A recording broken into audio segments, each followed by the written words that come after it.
Plenty of strength in the Newcastle side. Obviously, we'll keep you right up to date with everything that's going on tonight in Scotland, but our focus is the Etihad, Manchester City, Newcastle, Michael Brown and correspondent John Murray. Yes, thank you, Steve. Welcome everyone inside the Etihad Stadium. It's quite a cold night tonight, Michael, don't you think? I think it's all right, to be fair. Okay. You won't feel the cold. You've got scarf, hat on. Yeah. But it's dry at the moment, bit of dampness in the air, and Newcastle United's players going into their huddle. Manchester City likewise. For Newcastle United, this is most likely their last stand as the holders of the League Cup after that emotional and famous winning day for the club at Wembley last year. Tonight, Manchester City need only a draw. In fact, they could lose by a single goal and they will be in the final next month to play Arsenal.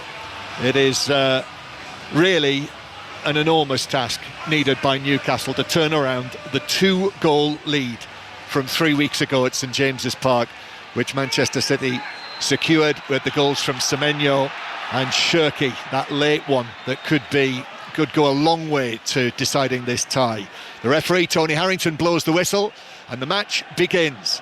The second leg of this Carabao Cup semi-final, live from Manchester City's Etihad Stadium.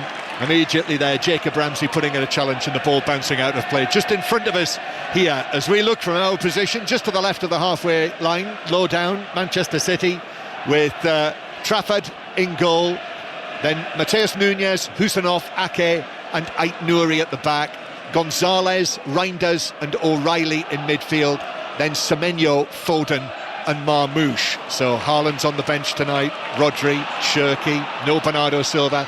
Manchester City on the attack though, up towards the edge of the penalty area, and the shot that is hit from the edge of the box by Marmoush is blocked away. He was cutting in from the left-hand side.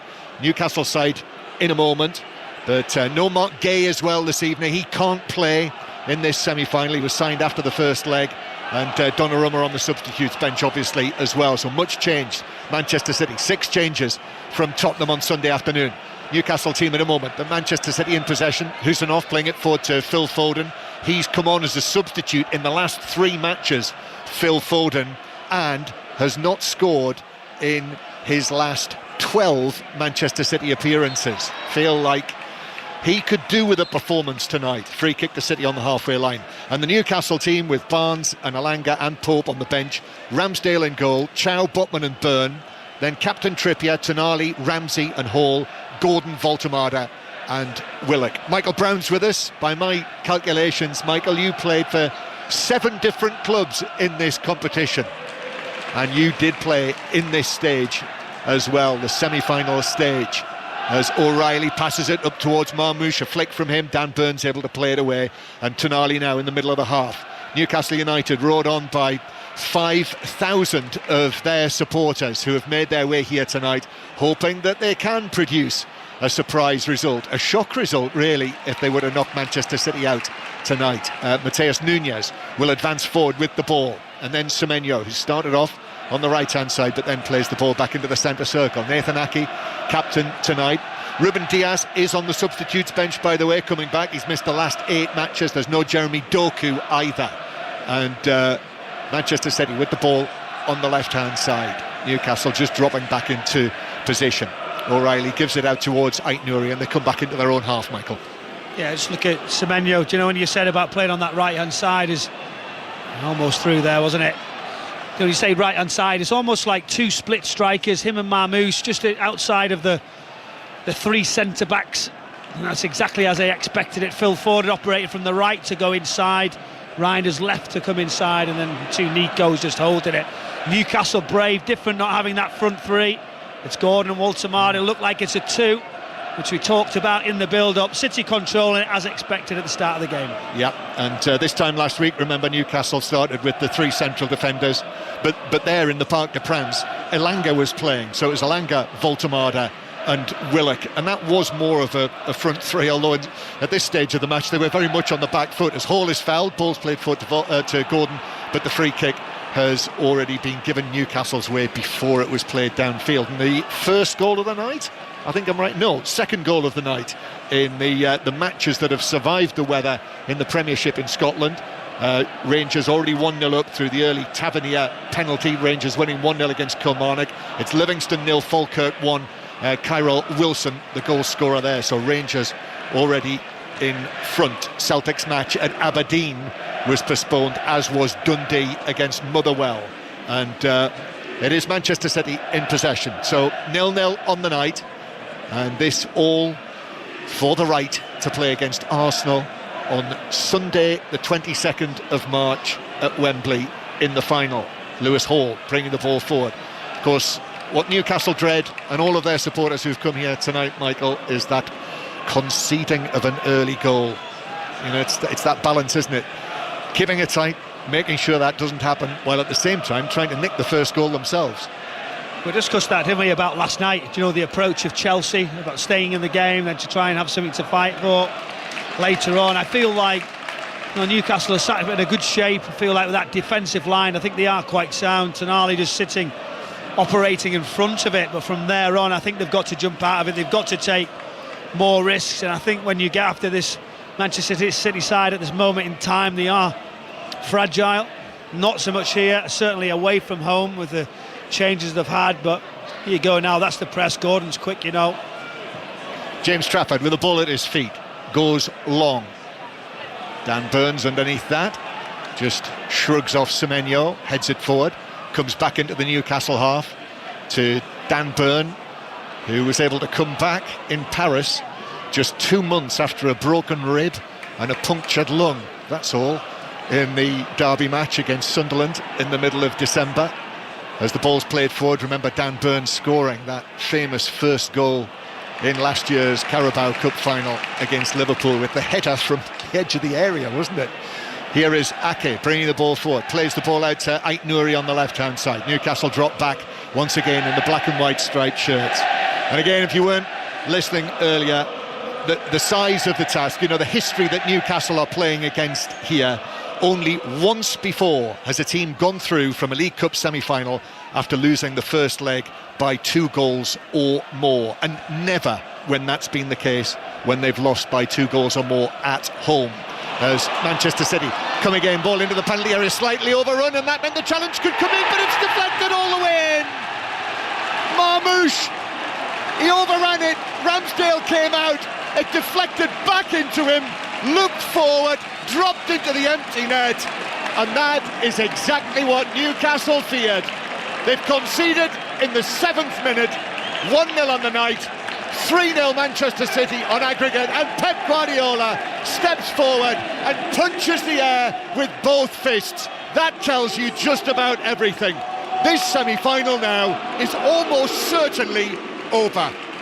That was a really good give and go, wasn't it, from Marmouche, and then he gets the return. And in front of goal, it was very fortunate, very unlucky for Newcastle United, because as the goalkeeper's just approaching to come in tight, Ramsdale is waiting, and then the challenge comes in. I think it might be Dan Burn, and it just literally goes into the ground, pops up off the knees, and then just rolls into the net. Ramsdale can't believe it. Semenyo stands and just waits. But when you give and go, when you use pace, and you get behind defensive lines, things can open up.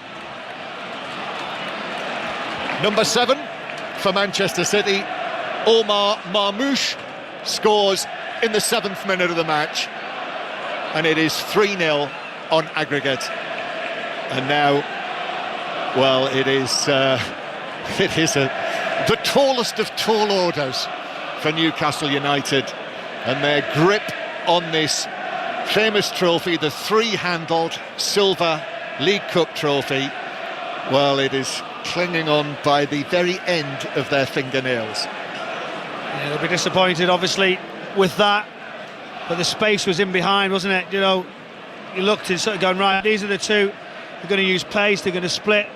And then it was just about that little touch inside and the return and chance. Yeah, now Newcastle come forward. Gordon squares it, and a chance, but Trafford comes out and saves at the feet of Willock, who was trying to go around the Manchester City goalkeeper. But that was excellent from James Trafford, coming out sliding, and he took the ball cleanly right away off the toe of Willock, who really should have done better.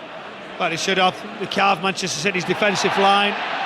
And then from there on, he just waits, doesn't he? Tries to run it round him. Strong right hand from the goalkeeper down to the feet of Willock. He's probably thinking, should he have took it first time? But he just wasn't wide enough. Gordon used that pace. A lovely first time pass right across the face of the edge of the 18-yard area. But great save. But how it opened up for Newcastle, and really, Michael, what we've seen in the opening 9 minutes of this match, this is Manchester City all over now, isn't it, really, as they come forward again, and the ball is deflected out of play. Gonzalez carrying it forward, challenge comes in, it's out for a throw down the right. This is where Manchester City are. Well, score a goal at one end, wide open at the other. Exactly that, but that was the set, that's what they're trying to do. Come off the line, get Gordon in behind, use the pace, but unfortunately they got done the other side on the 1-2. And then, let's be honest, it was very unfortunate when the way Burke comes across, hits it off his shins. I think then he's lost control, it hits off his shins and then rolls over the goalkeeper into the net. Nothing much you can do, but there was too much space initially. But good reaction from Newcastle. Oh, that's a little short from Lewis Hall. Byrne had to be quick there, played it into Semenyo and it's out of play for Botman played it into Semenyo and it's out of play for a throw into Newcastle, level with the edge of their own penalty area. If anything, Michael, it felt to me as though that heavy touch that Marmouche made when it first came to him, which almost took the ball away from him, it was that meant Byrne thought that he could slide in and clear it, and then as he did so got there and was rather unfortunate that the tackle deflected the ball into Marmouche and then over the top of Ramsdale and into the net for what is only Marmouche's third goal of the season for Manchester City. Great touch that. You see it crossfield, Semenyo runs that left foot, lovely as he takes it around, and Kushinoff just chested it back to the goalkeeper. Outrageous that he tries that as a young defender. Falkirk now 2-0 up at bottom of the table. Livingston, Louis Marsh with the second one, so Livingston 0, Falkirk 2. Here's Reinders, Tijani Reinders taking the ball, he's not being challenged, almost up to the edge of the penalty area, gives it out to the left hand side, then Marmouche back to the edge of the box. Ait Nouri, low pass into the area, and Tijani Reinders shoots right across the face of goal and out of play for a throw-in. It was from a very tight angle. Honestly, it was a brilliant strike, wasn't it? Ait Nouri's clever. He wants to play forward, he wants to push it into good positions, and then Tijani Reinders is aware of the situation, just lets it slide across like De Bruyne-like into the space, and then shoots early. He's not afraid to do that. It looked like it was much closer, but it just fizzes away from that far post. Just had bend away on it, didn't it? It curled away from goal, but you know, it was the right decision to go for it from there. He's playing well, isn't he? Lewis Hall, yeah, getting better, getting a lot of recognition. Yes, he is, and already a couple of England caps. He'll be in the reckoning, I'm sure, if he stays fit for the squad. Remember, he got injured at the end of last season and missed the final. Newcastle in danger of losing it on the halfway line, but it's won back by Jacob Ramsey, and they've got it 10 yards inside their own half. Manchester City 0, Newcastle United 0. So we are at two of the matches that have survived in Scotland. So Newcastle just play it back into Botman on the edge of the penalty area. Botman's clearance very nearly charged down by O'Reilly, but it took a double deflection in Newcastle's favour. And so Gordon forward towards Willock, then back to Tonali. Tonali again takes it down, plays it back to the halfway line. Chow now to the right hand side for Newcastle, then goes Ramsey, and then Kieran Trippier knocks it back into his own half. Pep Guardiola is agitated about something. It was actually 10 years to the day on Sunday that the announcement was made that he would become the new manager of Manchester City. So even though he didn't join till the summer, it is almost exactly 10 years ago, a decade since we learned that. What was the date? What was the date? 1st of February. It was the 1st of February. 1st of February 2016. Who sent you that? I had it written down in my own notes, Michael, believe it or not. I know. I think we all know that. Here is O'Reilly, who will just turn and play the ball back towards Trafford. So let's see what progress Rangers are making. 1-0 up, we last heard. Davy Donaldson.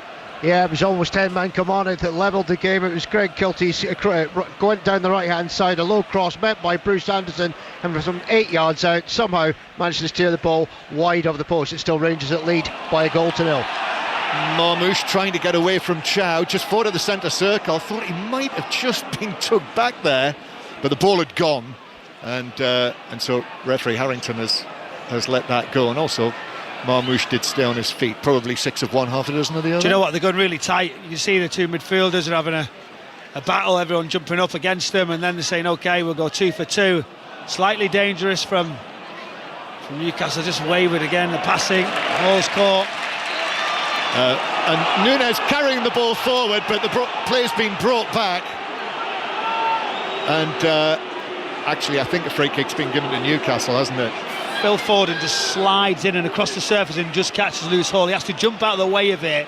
Referee right on top of it, but the home fans just don't see that. The ball's in advantage position for City to go away. I think the referee said, right on the halfway line, I've got to make sure I give this. And let's get another look now. There is some contact, flips over the top of it. I think it was an easy decision right in the middle of the centre circle. Yeah, I mean, he got the ball. The problem was that he then took the standing leg of Lewis Hall because of the pace that he went in there.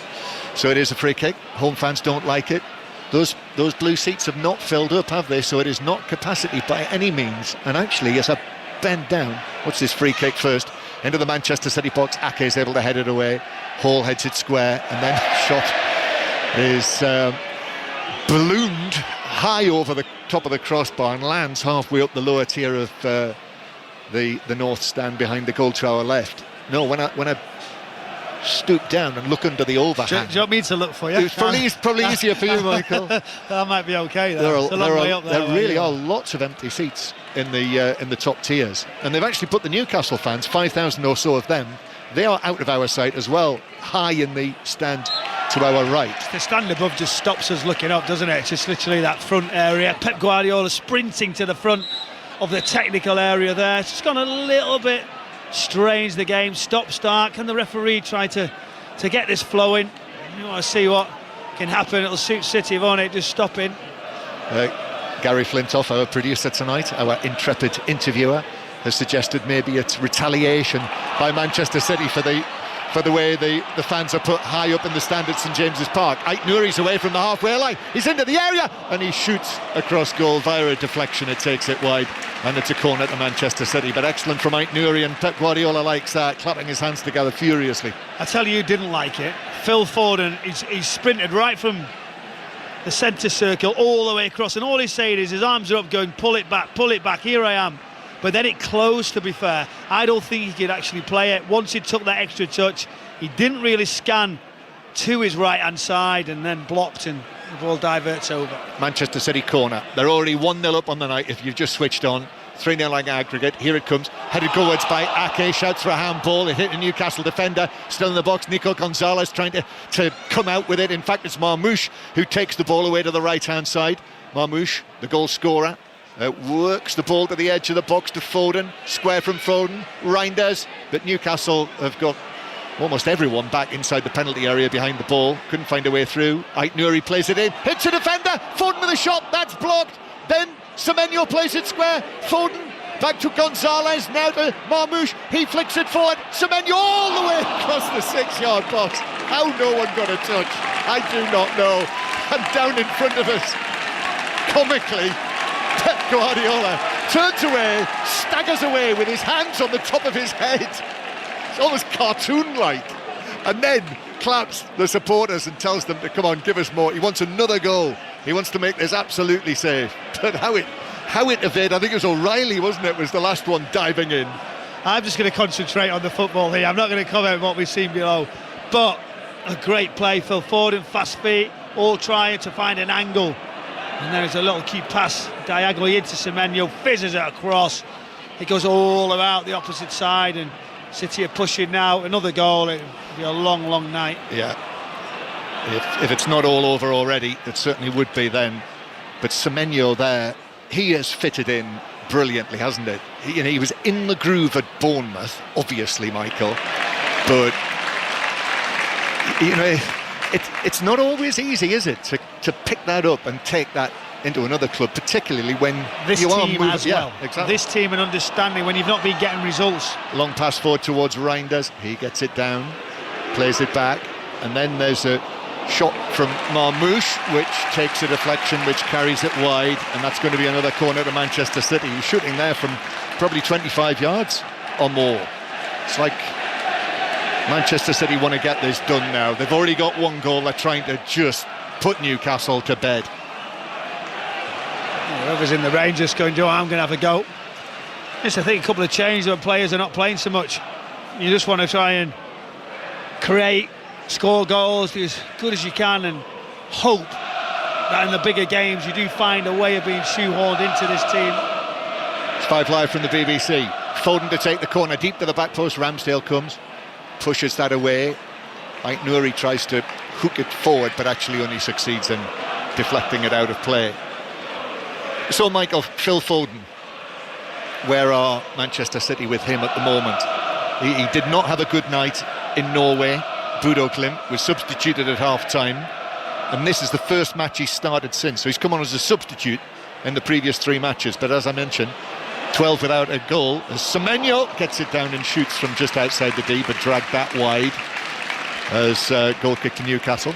Yeah, lovely strike. Semenyo just on the turn. Newcastle a little bit sloppy, but full credit to Manchester City pressing. Semenyo just turns this decent way out, and then he just strikes it near post really quickly. But then you talk about Phil Foden, what can we expect from him? Yes, he's missed the games, which is unusual because he was flying. We were saying this is the Phil Foden. He's back, he's scoring goals. He found the right position in the middle for him. Ball headed forward for Newcastle. Gordon's in! Trafford comes out and makes the save with his body from his England colleague. Spread himself well, but that's Newcastle's second clear chance. Trafford's second very good save. That's a huge chance, isn't it? It's just route one, flick on, and then there you go, Gordon into the penalty area. He hits it into the ground, but the goalkeeper spreads himself really wide into the ground, off his mid-drift. I feel like just a little death finish lifting it would have been the choice. Newcastle have had 2 chances. If they'd taken them, ... Here's the corner. Tonali takes it, headed away by Manchester City, and it comes out for Ramsey, who passes it back to Trippier. And on a night like tonight, I mean, there is still a long way to go. Hall into the area, Tonali heads it forward, but it drops into the gloves of Trafford. On a night like this, in the circumstances like this, Newcastle need to take everything. And at the moment, they're not. Manchester City leading 1-0 through the Marmoush goal. And let's take another trip to Edinburgh, to Kenny Crawford. 36 minutes gone, John. Hibs 1, Dundee United 0. They've just made the break through the home side, and it's Martin Boyle, the captain, the Australia striker. Found the ball in the box, just about 2 or 3 yards inside the box, hit it towards goal, top right hand corner. I think it might have taken a little nick to distract Ashley Maynard-Brewer, the Dundee United goalkeeper, but it's Hibs 1, Dundee United 0. Thank you, Kenny, who is, I think, due to be at Aberdeen Celtic tonight and was rerouted to Easter Road. Here's Ramsey, works the ball forward. Newcastle with Trippier. His pass cut out by a sliding Ait Nouri. He's trying to play it through to Voltemada. Wisser is on the bench for Newcastle tonight. Voltemada in the starting lineup. And Tonali then going back into his own half after that that story at the start of the week suggesting that there might have been Arsenal interest in Tonali, which was very much rubbished by Newcastle United after the transfer saga that they had over Alexander Isak. They don't want another one of those on their hands, as Hall is hauled over by Mateus Nunes, and it's a free kick to Newcastle inside their own half. Just switched on, it might already be over. Manchester City leading 1-0, 3-0 on aggregate. Here's Hall, gets the ball down on the left-hand side. I suppose the only thing you would say if you were putting your optimistic hat on, Michael, from a Newcastle point of view is there is still plenty of time to score 3 goals. Do you know what? The way they're playing as well, you can see the gaps. I feel like they can go and score. They can create problems for Manchester City. It's just going the other way. They've got no choice now. They're going 2 for 2. Botman's going all the way up. He's going as tight as he possibly can, dropping into midfield to try and get some press on. Here's Gordon on the right-hand side now for Newcastle. Reinders comes in. Good tackle that. And then Ake puts in the challenge, which deflects it out of play for a throw into Manchester City in their own left-back area. Yes, coming into tonight, if you're looking for crumbs of comfort, Manchester City have lost twice this season in this stadium, and actually both of those defeats were by a 2-goal margin to Tottenham back in August, and then the last defeat here against Bayer Leverkusen in the Champions League. But they've got the goal that they needed, that settler. Not that it's settled Pep Guardiola, who is as agitated as ever down there on the side of the pitch. Remember, this was the trophy, the first trophy that he won all those years ago in his second season. And that actually, if you remember, was a final against Arsenal. League Cup final against Arsenal back in 2018. Manchester City are being told to take the free kick from somewhere else, hence the unease that you can hear, which they do. And it's played back towards the edge of the penalty area and to Trafford as well. Yes, that final in 2018, Manchester City-Arsenal, Pep Guardiola's first final with Manchester City, and also it was Arsene Wenger's last with Arsenal. He left Arsenal that season after Manchester City won by 3-0. And when you look back on it now, Michael, and see that the goal scorers in that final were Aguero, Kompany and David Silva, you know, that really did set the tone, didn't it, for Guardiola's Manchester City. First trophy, and those three titans for him scoring those goals. Yeah, incredible players for this football club. Just born winners, leaders, whether it's vocal, whether it's scoring goals, whether it's doing things with your feet which nobody else can get near, wizardry in the middle of the pitch. And yeah, it does set it does help when you've got those players. And just a then bit in this tournament, John, they kept pushing and kept performing every season.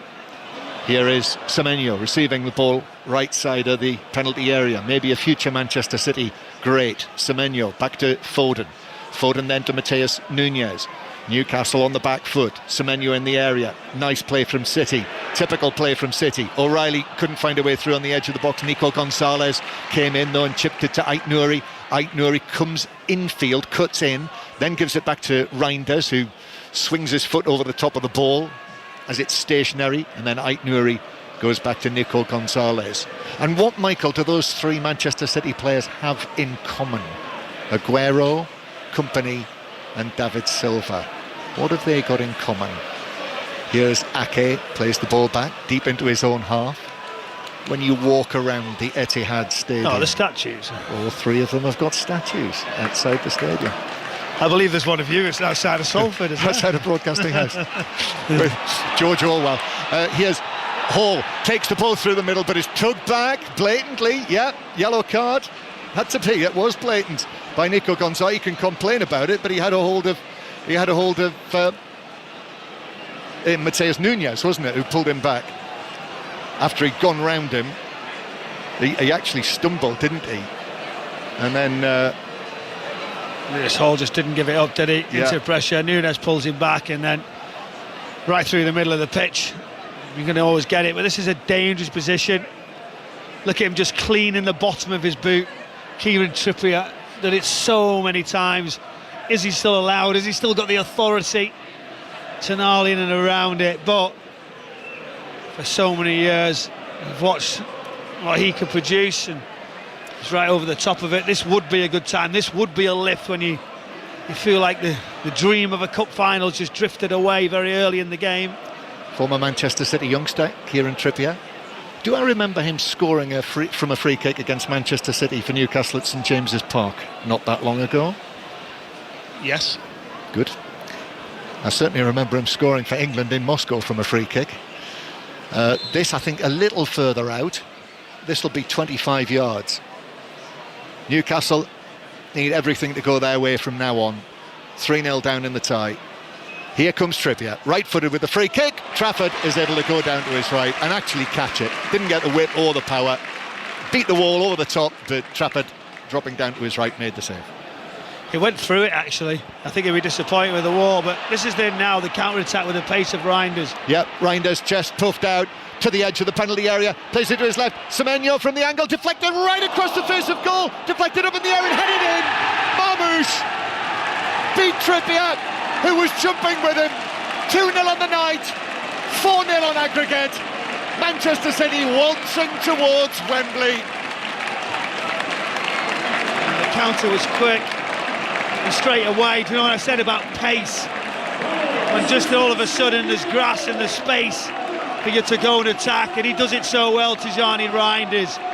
And then it was about that reverse pass really late, and Semenyo's just waiting, pace also, and he strikes it right across the face, and it looks like it's going to go away, and it just flies into the air, it's deflected, and then it just waited as it drops down. Mamouche eyes on it, waiting on that back post, having a little look if the line of Semenyo's off, but it's not, and the clearance wasn't enough, and Mamouche right on the line, as I said, eyes on it, waiting for it to drop.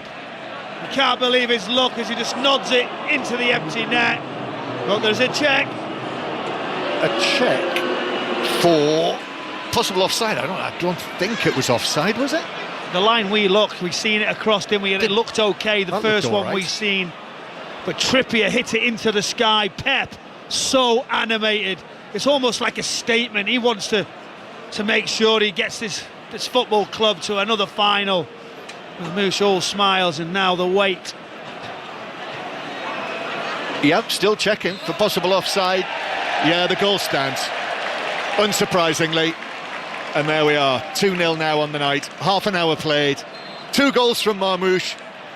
He's got a big smile on his face, standing on the pitch. He's doubled his total for the season for Manchester City.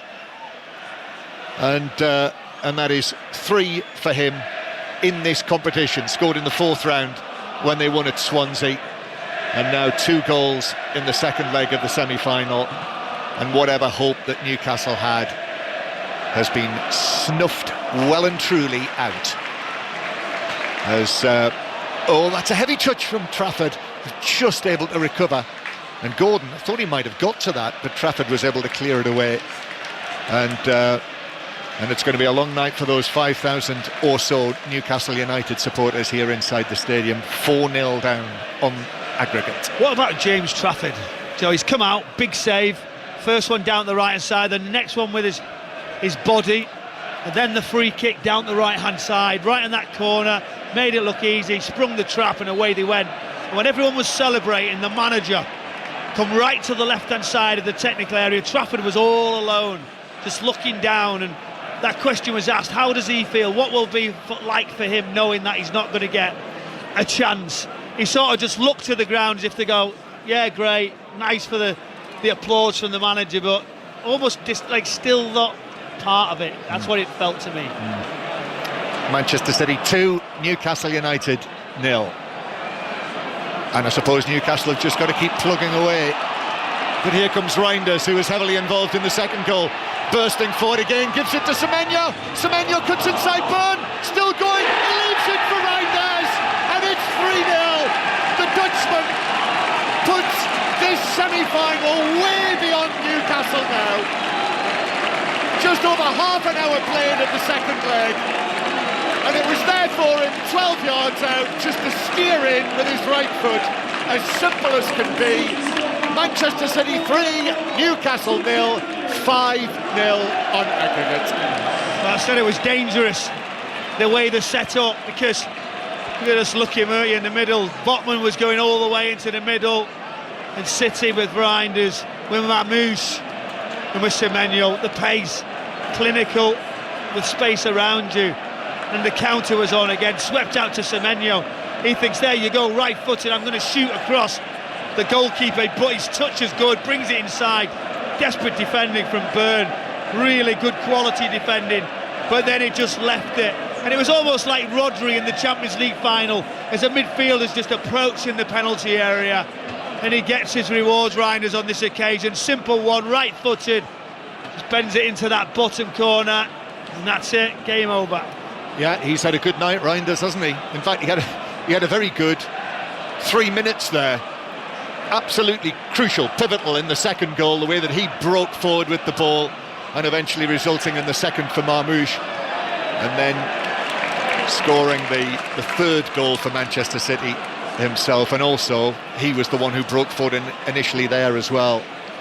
Newcastle, he had space. Newcastle were committed downfield, and Manchester City have punished them. So it is 3-0 on the night, and if you had your pencil and you'd written Manchester City's name into the lineup for the 2026 Carabao Cup final, well, you can get your eraser out and you can use your pen, I think, now to write their name alongside Arsenal. Half-time now in the Rangers-Kilmarnock match. Davy Donaldson. Yeah, half-time Rangers 1, Kilmarnock 0, and you have to say that Rangers look to be going second in the league and to within 3 points of leaders' hearts, because James Tavernier given the perfect start from the penalty spot after 5 minutes, bundled over, Casimir bundled over by Dominic Thompson, who's then shown a red card. But certainly Rangers dominating the game, but you have to say that Kilmarnock could have been level. Greg Kiltie down the right hand side, Bruce Anderson's cross just wide, but Rangers dominating this game, and expect them to get more goals in the second half. They lead by a goal to 0. Yeah, and a win would be enough to move within 3 points of the leaders' hearts. Also half-time, Hibs Dundee United. Kenny Crawford. Half-time Hibs 1, Dundee United 0. A very watchable game with plenty chances, John, and it's the hosts who have taken one of theirs, albeit with a bit of fortune. Martin Boyle in the 36th minute, a 9th of the season from 14 yards, but it took a telling deflection on its way into the top corner. Hibs 1, Dundee United 0. And half-time Livingston 0, Falkirk 2 as well.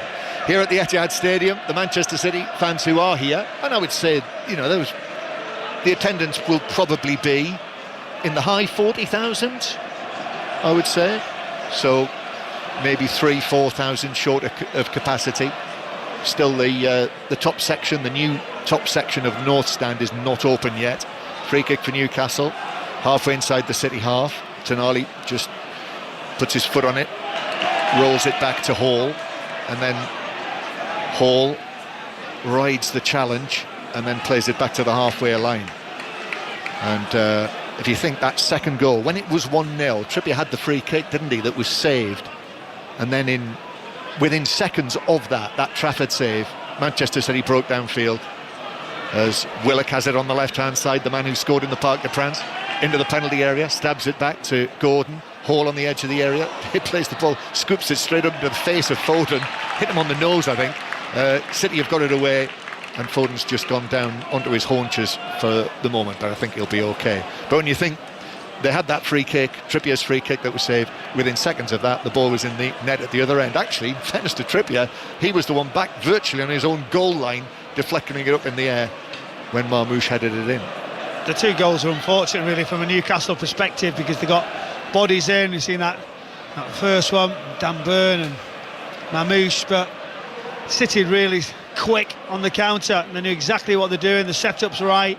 Newcastle have took a risk, haven't they? They've stepped forward, they've left extra bodies away. Yet people will say, oh well, you've set up a defensive line in a back five, but they've not been like that really.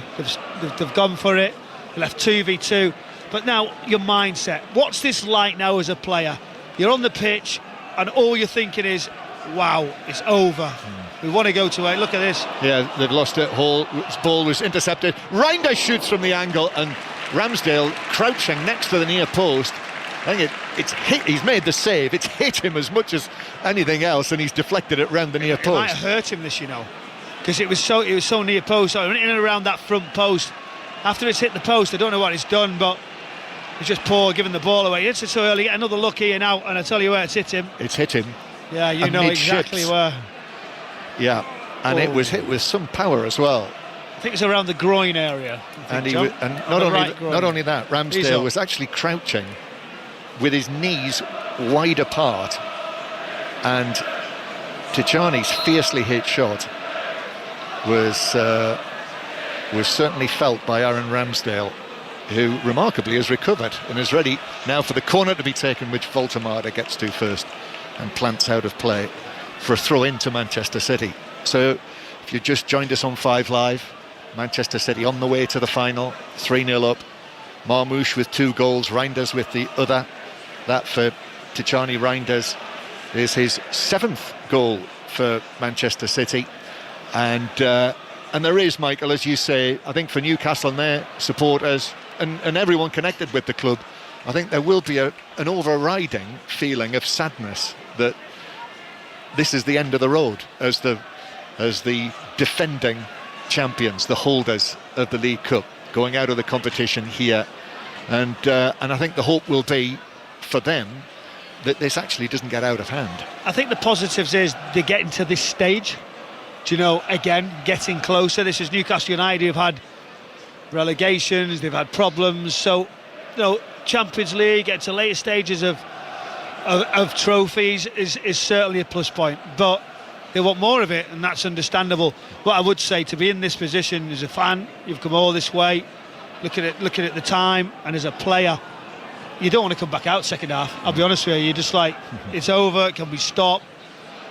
But unfortunately you can't, and that's the hardest thing. All you can say is, right, what can we bring? How can we make a positive in the second half? Give some other players a run out, and then it could get so much worse for him. The after effect of that.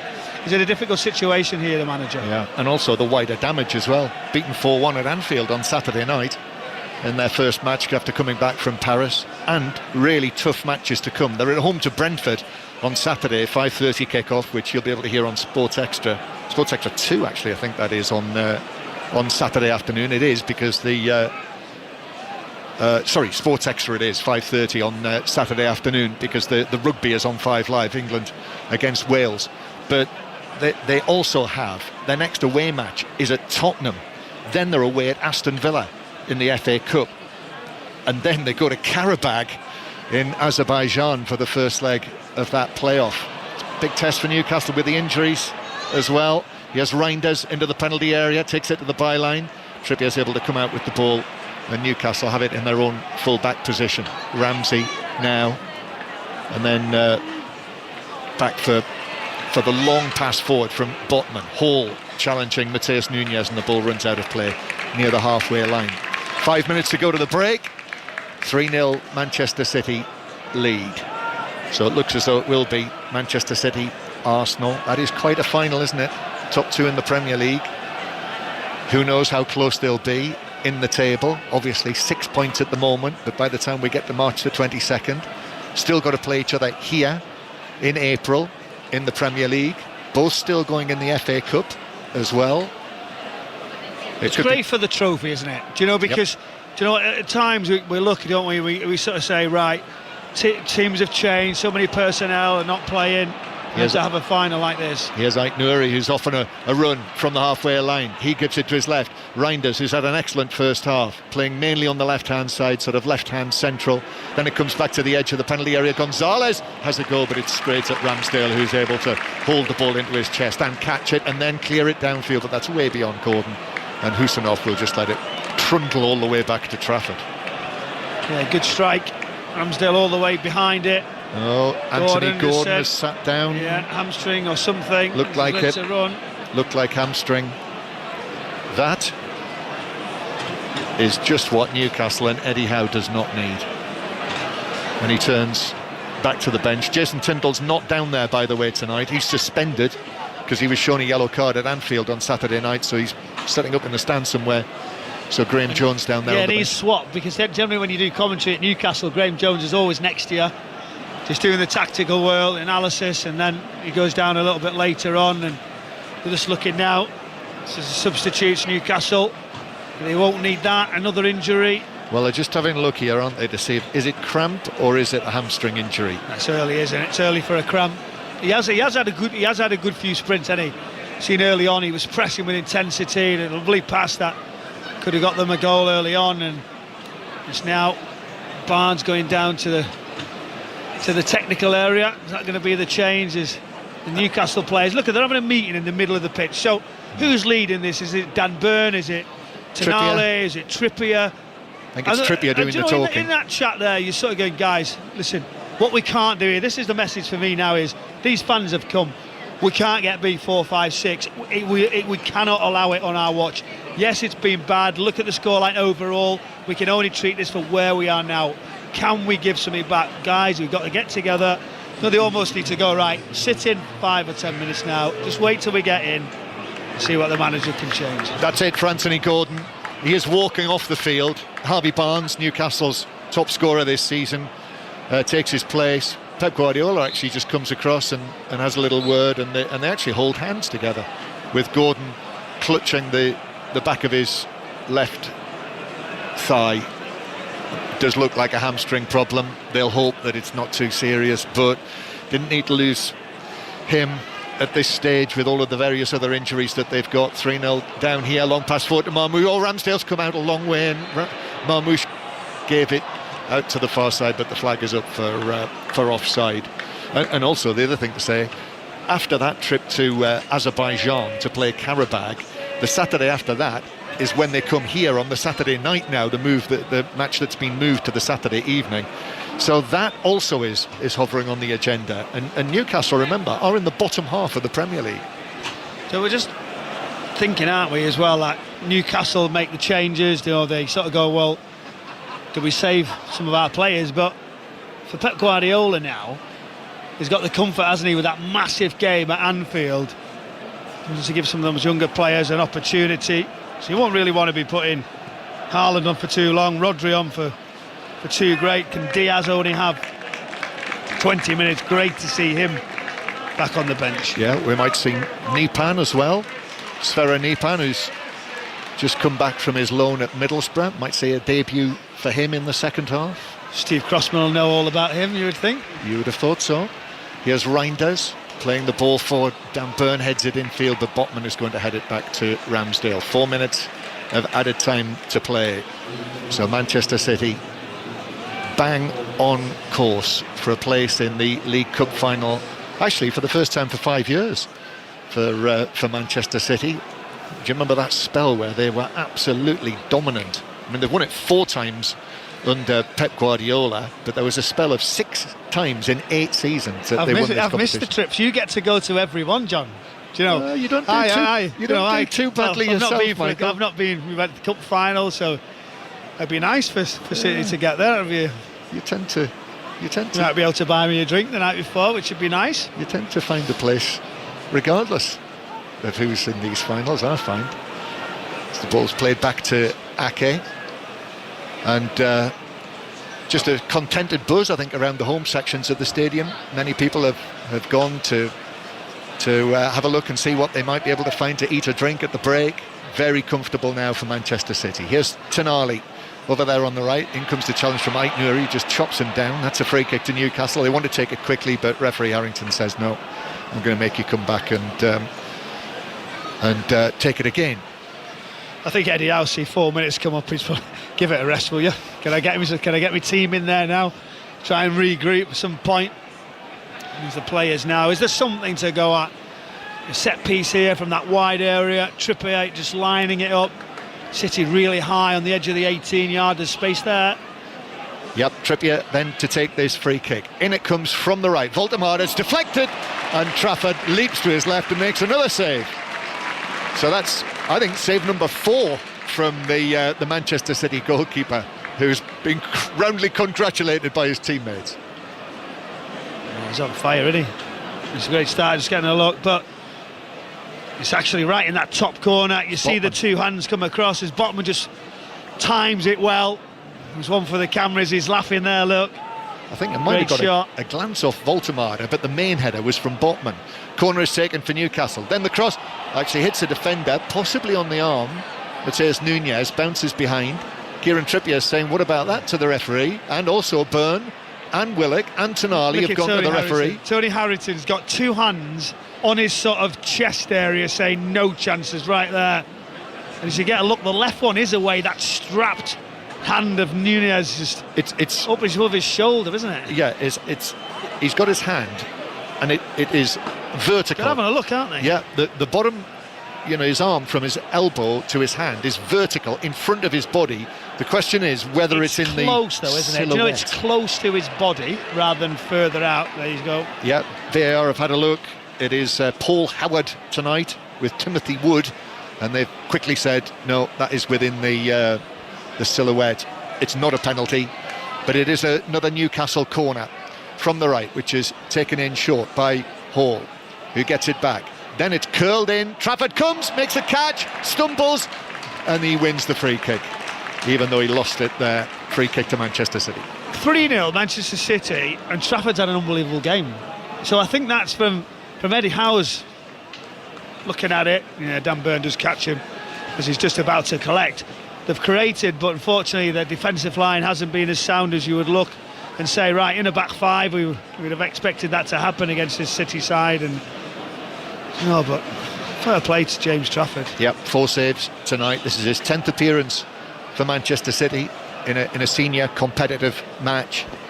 He's played in all 5 of their matches in this competition, so I think one would expect that he'll be playing at Wembley, Michael, in the final. There's the half-time whistle. Manchester City will be in the final, barring an absolute miracle that no one here inside the Etihad Stadium can see. After a first half won where Manchester City are winning by 3-0, that is 5-0 on aggregate, 2 from Marmoush, 1 from Reinders. Newcastle have had their chances, didn't take them. Trafford made the saves, City took theirs, and it is as good as all over. Well, City have been clinical in their opportunities with pace and power. Those 2 forward plays, Semenyo Marmoush just splitting that Newcastle back line, and then Marmoush involved in so many things. Reinders to the heartbeat, driving forward from central areas, also got himself a reward. It doesn't often happen for unselfish runs for him, but Marmoush, the delight as he walks down that tunnel, and they've had too much for Newcastle. They've created opportunities themselves, but of all times, James Trafford been excellent in that first half with 4 or 5 saves, some good collections, and that's ultimately what's not happened for Newcastle on the day. Psychologically now, 5-0, it must be demoralising. Yeah, and to add to the misery for Newcastle, losing Anthony Gordon with what looked like a hamstring injury late in the half. So if Tony Livesey is listening on the way in, I don't think, Tony, your programme's going to be delayed for extra time tonight. Manchester City winning 3-0 at half-time here against Newcastle, 5-0 on aggregate, and the holders are heading out. Let's bring Isaac Hayden straight back into the conversation. It just couldn't have gone worse, that, for Newcastle, Isaac. Yeah, bit of a disaster start with that one. I think to concede so early on, I think kind of throws out the game plan a little bit. But you know, they had really, really good chances. I think the Joe Willett one was key for me. I think Trafford coming out earlier and blocking that one, you know, gave him a boost of confidence as well. But I think if it goes 1-1, you never know. But you know, when you go man for man against a team like City and you're late by a couple of seconds to things, they can carve you open like they did and created numerous chances. Do you think there's a scenario where take the injury out of the equation, but is there a scenario when it comes to the scoreline whereby this could become quite damaging? You know, they're 5-0 down on aggregate. If they lose 8-9-0 on aggregate, up 6-7-0 even. Yeah. That would be quite embarrassing for them, wouldn't it? I mean, Michael alluded to it in commentary, you know, when they were huddling in the middle of the pitch. You know, in this situation, the travelling fans are important to you as a player. Obviously, you don't want to let anyone down too badly. Obviously, it's difficult even as it is, but you just want to be sitting in there going, we're not going to concede anymore. We're going to make sure that we're nice and tight, and the lines, they can't break the lines that they have done, especially in the first half. And just make it difficult for City. It's a difficult evening. You know, no one wants to be out there when you're 5-0 down with no real chance of getting back in the game. But it's about pride, really. It's about personal, professional pride as a player. And I think also, you know, not to be disrespectful to it, but I think the young lads that are there on the bench, I think there's Will Asula and there's Sean Neve, especially in the front areas, might be a good time to bring them on and, you know, give them a free hit and some minutes. You could hear, Michael, me sort of hesitating with the question, because this Manchester City side, even without some of the players that they're missing, they are capable of doing this kind of thing to anyone. However, Newcastle, their players, their ownership, their fans have a certain level of expectation of the direction of travel of the club. This is not it. Well, it's not, is it? Because, you know, they're coming here in the force again, travelled amazing, as Newcastle fans do all around every single game, and they were hoping for more, don't we? They've had a taste of it. Champions League, as I keep mentioning, higher league performances, but this season has been an inconsistency. Yes, they're missing so many bodies, they've got some exciting talent. I thought recruitment, obviously the Isak situation dragged on, but I felt the recruitment was decent enough. They brought some good players, but not like top world-class players, and some of them haven't managed to get the right amount of minutes. This will be really hurting these Newcastle supporters, as is the manager and the players, to be in this position in the second leg so early. I think that's the point. And do you know what? They've had opportunities, they've created, but they haven't managed to get past Trafford, and defensively in that setup they should have done better. I think they were a little bit unfortunate. The first goal changes it, and they are when you look at Burns sliding in, and that was harsh. And I think, John, in the interest of sort of seeing what story is coming, atmosphere, Pep Guardiola and how animated he has been when the goals go in, there's going to be something there, isn't there? He's probably going to be asked about that after the game. We always talk about football tickets are incredibly expensive, so you would never criticise supporters. There is a marked difference in the atmosphere compared to the Emirates, isn't there? Well, yes, although I would say that a similar issue exists at the Emirates. That's a very expensive place to go and watch football as well. And I think that Pep Guardiola, if he's asked about that, will probably talk about the number of times that their supporters have to dig deep. And I would accept that there is a responsibility on the club as well, the clubs. When so much money is brought in from advertising revenues these days, from their TV revenues rather, that is there not a way? Well, I don't think there is there, in the current business model? But I'm sure many people would feel that there should be. But for Manchester City, it's time and time again, semi-finals that are played at Wembley. If they get through tonight, when they get through tonight, this would be their 12th cup final under Pep Guardiola's management. And of course they'd been successful and reaching finals and semi-finals long before that as well. So at some point people have to be realistic and say, look, I just can't afford it. Totally agree. I think it'll be a talking point afterwards. We will see. Hopefully we'll bring you some reaction once we're done. Obviously we've got the second half to come with John Murray and Michael Brown, much more from Isaac Hayden to come as well. We're with you until Tony Livesey takes over at 10:30. Live scores for you in the Scottish Premiership. Hibs 1, Dundee United 0 is a live score into the second half in all of these games. Livingston 1, Falkirk 2, and Rangers lead Kilmarnock by a goal to 0. Kilmarnock are down to 10 men, so if it stays like that, Rangers are going above Celtic into second place, 51 points. They'll have played the same number of games as Hearts, and they will be 3 points below them in the table. Aberdeen, Celtic and Dundee Motherwell were both postponed because of the weather. Right, we're going to talk Super Bowl and Six Nations after the news with Dan Maudsley. The voice of the UK. This is BBC Radio 5 Live. Good evening. The government has said it will release material around Peter Mandelson's ambassadorial appointment as quickly as possible, in compliance with a Conservative motion nodded through by MPs tonight without a vote. But ministers said there wouldn't be any documents released this evening after police asked the government to pause the release of certain material that might prejudice their separate investigation. Virginia Giuffre's brother has told the BBC his sister has been vindicated after an email released as part of the Epstein files appeared to confirm that the photograph of Andrew Mountbatten Windsor with his arm around Miss Giuffre was real. Sky Roberts once again called on Andrew, who has always denied wrongdoing, to give evidence and urged people to believe survivors. Thameslink has warned of more disruption tomorrow after a day of delays and cancellations, which also affected Southern and Gatwick Express services. It said more than 100 trains were out of position and drivers would have to begin morning services in different locations. And Team GB's mixed curling duo have emerged victorious in their opening match of the Winter Olympics. They beat gold medal rivals Norway 8-6 in Milano Cortina. The 60th chapter of American football's greatest story. In the NFL, the Seattle Seahawks will face the New England Patriots in Super Bowl 60. The biggest stage. 15-10, 5, touchdown, 105 yards on the return. The chance to enter sporting immortality. Back in the Super Bowl. Super Bowl 60. Snap, placement, kick on the way. It's good! Sunday night from 11:30 On BBC Radio 5 Live. And BBC Sounds. This is 5 Live Sports with Steve Crossman. Listen on BBC Sounds. Manchester City 3, Newcastle 0, 5-0 on aggregate, half-time in the League Cup semi-final second leg. We'll be back there for second half commentary shortly. First, the Six Nations starts tomorrow. The champions France host Ireland in Paris. It kicks off at 8:10.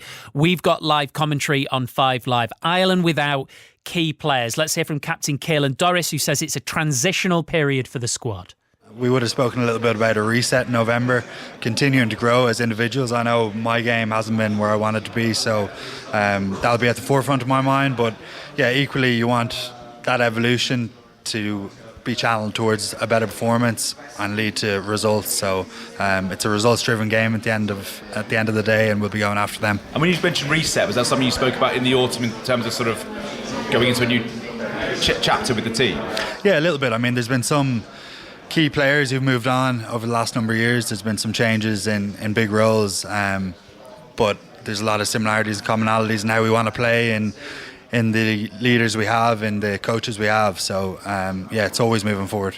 Caelan Doris from the Rugby Union Weekly Pod speaking to correspondent Chris Jones, who's with us from Paris. Good evening, Chris. Hey, how's it going, Steve? Yeah, great to be here in Paris, just around the back of the Gare du Nord. I would say the atmosphere really built. It's such a big city there. The Ireland fans probably blended in a bit, but yeah, all roads lead to Stade de France tomorrow night. Going to be great. Does that mean you've just literally arrived? Because I was going to ask you how the city feels and whether you can get under the skin of Paris. Pretty much. But you know what it's like when you go to somewhere like Cardiff? You just can't escape the rugby, can you? Because it's a small city, the stadium, the station bang in the middle. Paris, so enormous, and yes, there are little pockets of sort of rugby areas, whether it's in Saint-Germain or kind of around the Montmartre, you might get a few more fans, but yeah, mainly locals around us. I maybe could ask them how they think France will go as big favourites for this championship. But yeah, it's a special time of year, and special to start in a place like Paris, with Saint-Denis and the Stade de France, no doubt going to be absolutely jumping for Ireland, because this has been the big game going back, 4 or 5 championships, Steve? They've won 4. Between them, they've won the last 4, France and Ireland. Ireland have won in 23 and 24, France in 22 and 25, but France do start as heavy favourites here tomorrow. I mean, Ireland's takeover of Paris at the World Cup was amazing. Yeah, it was unbelievable. And I'm sure this will be the same. I mean, look, they're going to need those fans. They always do, but particularly just reflecting what Caelan Doris was saying, slightly different Ireland at the minute. Yeah, you just reminded me of standing on the round about the Montmartre on the Saturday morning of the World Cup final. It was New Zealand, South Africa, and it was really quiet, and you thought how amazing it would have been if it was Ireland, France. The place would have just been on a different level, but it's going to be a fantastic atmosphere. You're right, Ireland are going to need their travelling support. They have won in France recently. They won in Marseille 2 years ago, so they are used to causing upsets over in France. But as Caelan Doris is touching upon there, he says he's not been in the best of form. That's replicated across the piece. His players, his teammates haven't been in the best of form. Yes, Leinster have been winning matches, but not with the same dominance we're used to. Munster didn't make the knockout stage of the Champions Cup.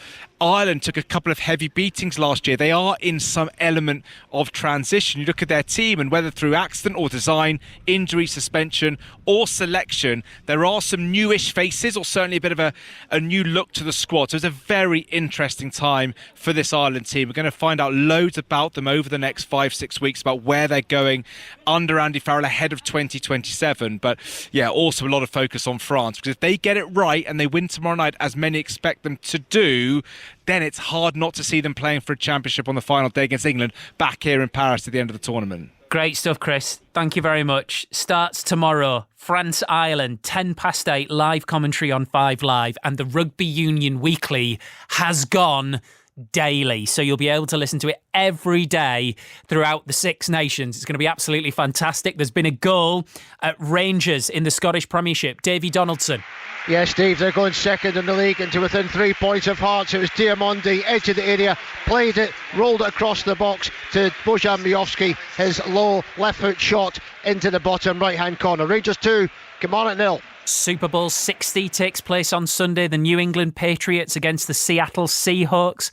Let's speak to Katie Smith, who's in San Francisco. Paris to San Francisco. Remarkable. How's Santa Clara treating you? Well, yeah, lovely. I mean, that's about an hour away at the moment. That's where the stadium is. That's the home of the San Francisco 49ers, Levi's Stadium. That's where the game will be on Sunday. But yeah, I'm in San Francisco. I mean, you can probably hear it bubbling behind me. I'm here, Steve, on Radio Row, which is where the whole of the NFL basically takes over a massive conference centre in the hosting city. And every network, every radio station, every massive TV station is here in America, the global stations as well.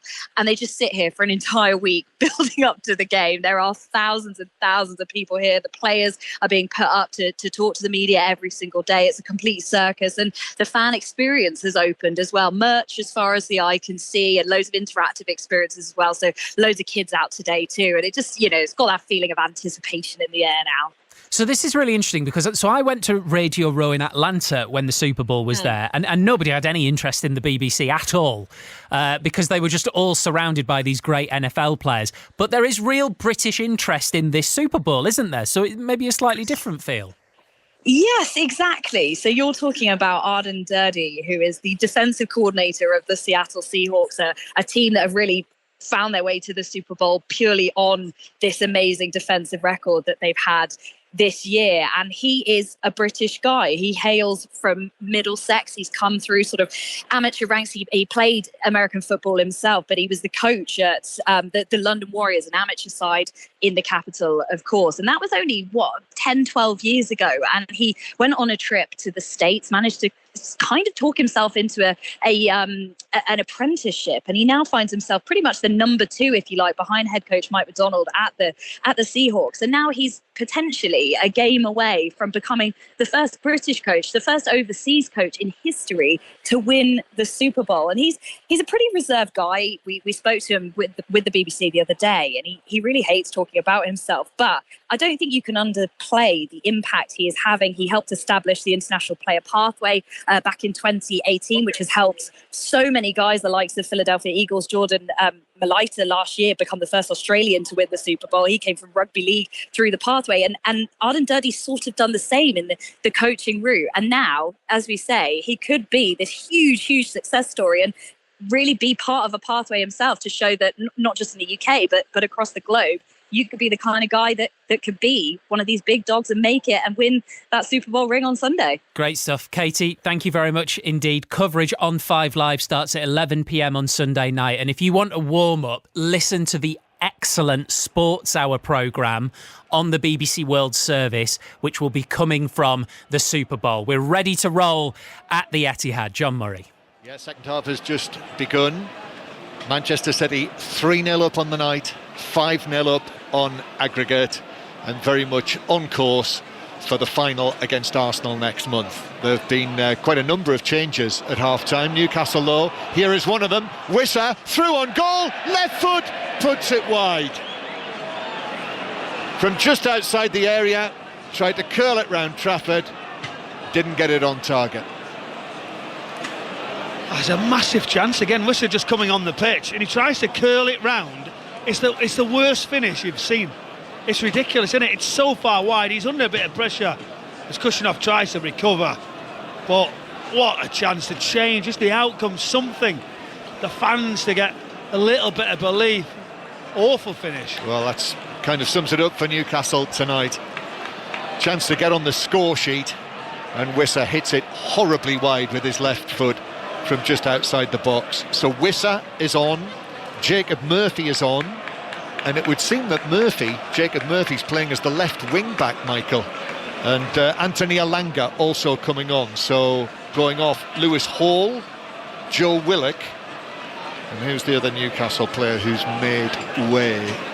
Is it Voltemada? Yeah, Voltemada. Yeah, it is. And one change for Manchester City as well, with Max Elaine coming on as a substitute for Nathan Ake. And for Max Elaine, this is his first appearance since he had that uncomfortable night in Norway against Buda Glimt, so a chance to get him back in the swing of things. Yeah, it was 2, wasn't it? And he had obviously an upbringing in a Manchester derby where you sort of go, right, you learn the hard way, and he did that. And now it's a good chance for him to come on here in this position. I think it's a smart move. Perfect time. Yeah, whether Nathan Ake has got an issue, I don't know, because you've got to protect him with the amount of games, and this is a nice time for him. Play with confidence, still keep doing what you were doing, because the reason the manager brought you into this side was the way he took the ball, the way he had confidence to step out, and it's a different bravery from a defender. So if Ake's gone off, I wonder now who has the captain's armband on for Manchester City. That'll be Phil, won't it? Is it? Don't know, still looking. Got it on? I can see him centre field. That might be it, isn't it? Is that it around his upper right arm? Trafford clearing the ball over the halfway line. They've all got that sort of they have stripe on the shirt. Yeah, Manchester City with the ball in their own half, and there's a foul by Alanka on Ait Nouri. So the teams now, we think it is Phil Foden with the captain's armband on. So that's also quite an interesting move as well, isn't it? You know, like you're looking, you're going like they have like a captain's group, don't they? Yeah. Do you know, and none of them are around, so. It would be right if I was guessing and you asked me, and I just thought of, well, it's Foden. And if it's not, why would it not be Phil Foden? Yeah. Manchester City with Trafford in goal, made 4 saves in the first half, 2 of them very good saves.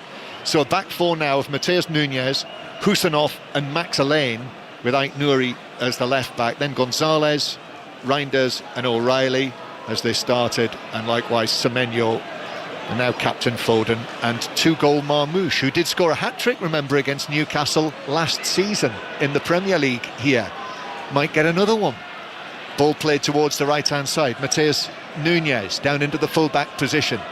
Newcastle, I'll run you through their team now in a moment, but City stroking it around, confident, with the look of a team who know where they're heading to another Wembley final. As the ball is just touched to Reinders, who's played such a big part in the goals that Manchester City scored in the first half. Now out to the right-hand side again, Mateus Nunes. Manchester City just knocking it around. So the Newcastle team now, Ramsdale in goal, 3 central defenders, Chow, Botman and Byrne. Trippier as the right wing-back, Jacob Murphy as the left wing-back, as it's played forward. Wissa is beaten to it by Husanov, who's able to outpace him and take the ball, and Manchester City have it back and playing it back to goalkeeper Trafford.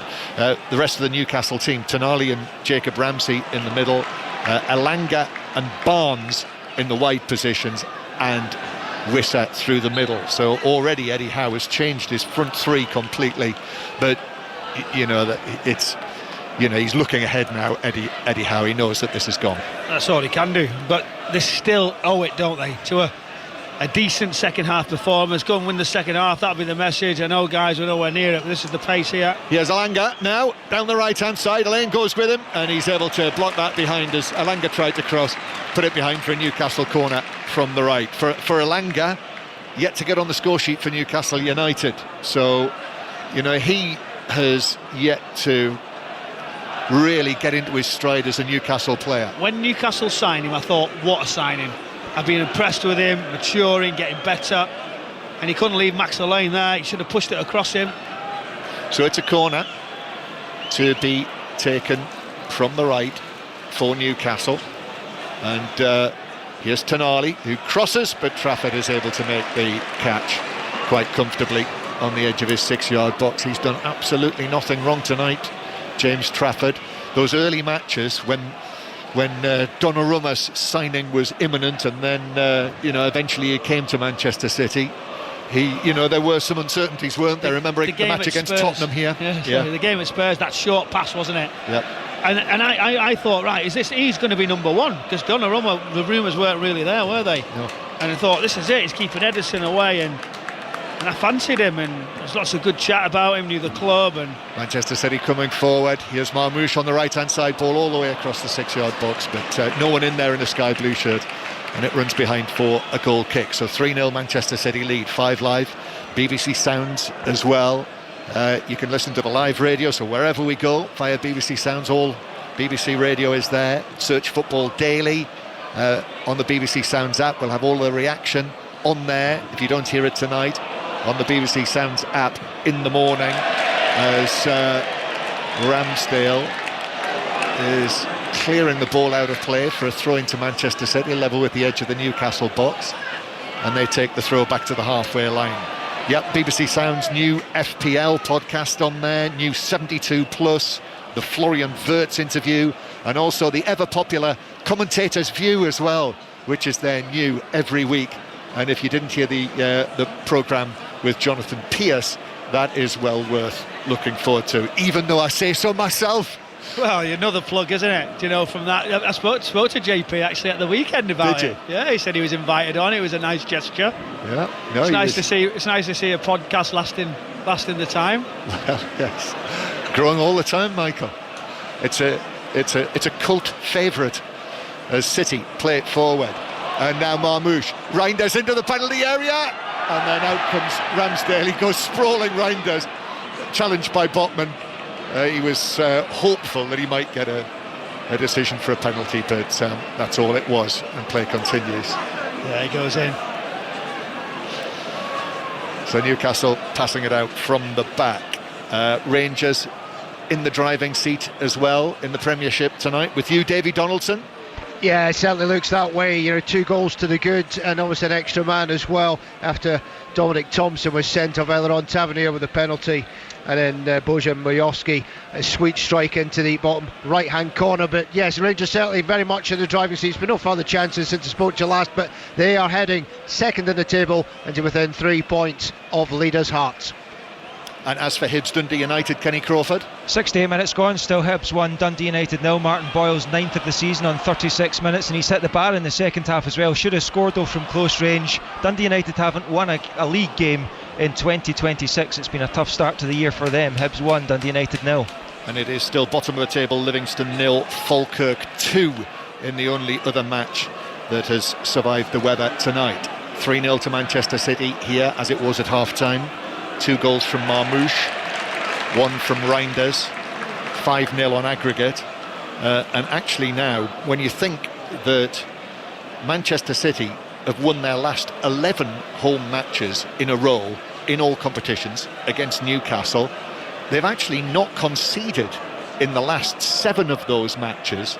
So they are currently on a run against Newcastle here in this stadium in all competitions of scoring 24 goals without reply against these opponents. The last Newcastle player to score here against Manchester City, now that is a quiz question. If you know the answer to that, I'll be very impressed. Here's Alanga trying to pull the ball down on the edge of the penalty area, but as he did so, City were able to clear, and a last-ditch defending from Chow with Marmoush trying to win back the bouncing ball against him. He just got the crucial touch. Tonali hits the pass cleanly, but Mateus Nunes is able to head it infield, and Husanov will just turn it gently with his left foot back to Trafford, who passes it out to Elaine, who got himself in a tangle. Wissa put the tackle in.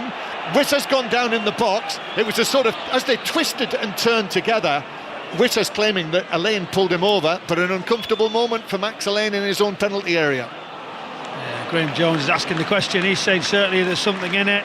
Eddie Howe, 2 hands behind his head. He's the diagonal he's on. Long pass forward for Marmoush. He's able to take it down left side of the penalty area. Trippier's with him. Comes infield. He's on his right foot. He tees it up. Reinders shoots wide. 12 yards out. He's already got 1 from that kind of range. Pulled this one wide. Should really have got it on target. And Newcastle are saying, what about that penalty shout at the other end? Which was Elaine on Wissa. It was a great diagonal pass, and then Marmoush just getting it out of his feet, and he's unselfish, pulls it back, and it's a lovely weighted pass. And you see Semenyo just waiting inside the post, and Reinders on this occasion the wrong side, and he catches it all wrong, checking possible penalty. Yeah, possible penalty, and Tony Harrington, the referee, did say to Kieran Trippier, yes, we're looking at it. And what do you think? We're just seeing a replay of it now. Max Elaine got the ball caught up underneath his feet. Wissa came in and used his body to win the ball, then went down. If you watch his feet, they sort of slip away from him, and that's why they don't give the penalty. Yeah, you see, check complete. Check complete, no penalty. And Wissa shakes his head. So 3-0 to Manchester City on the night against Newcastle. And more news from Ibrox, Davy Donaldson. Yeah, 3-0 here as well to Rangers. The ball was squared inside the penalty area to Anders Skov Olsen, and he blasted it high into the top left-hand corner. Rangers 3, come on at 0. Manchester City just passing the ball out from the back. And Marmoush, who has very much got the smell of a potential hat-trick in his nostrils, I would say, the Egyptian, playing the ball out to the right-hand side to Mateus Nunes. Now here is Phil Foden. Foden square to Reinders, middle of the Newcastle half. Reinders trying to find a position, gives it to Mateus Nunes, and then Nunes going back again further towards the halfway line. Nico O'Reilly working it through the middle. Marmoush. Foden then passed it out to the left, anticipating that Ait Nouri was there, but in fact passed it straight to the Newcastle captain, Kieran Trippier. Newcastle are trying to play it out from the back.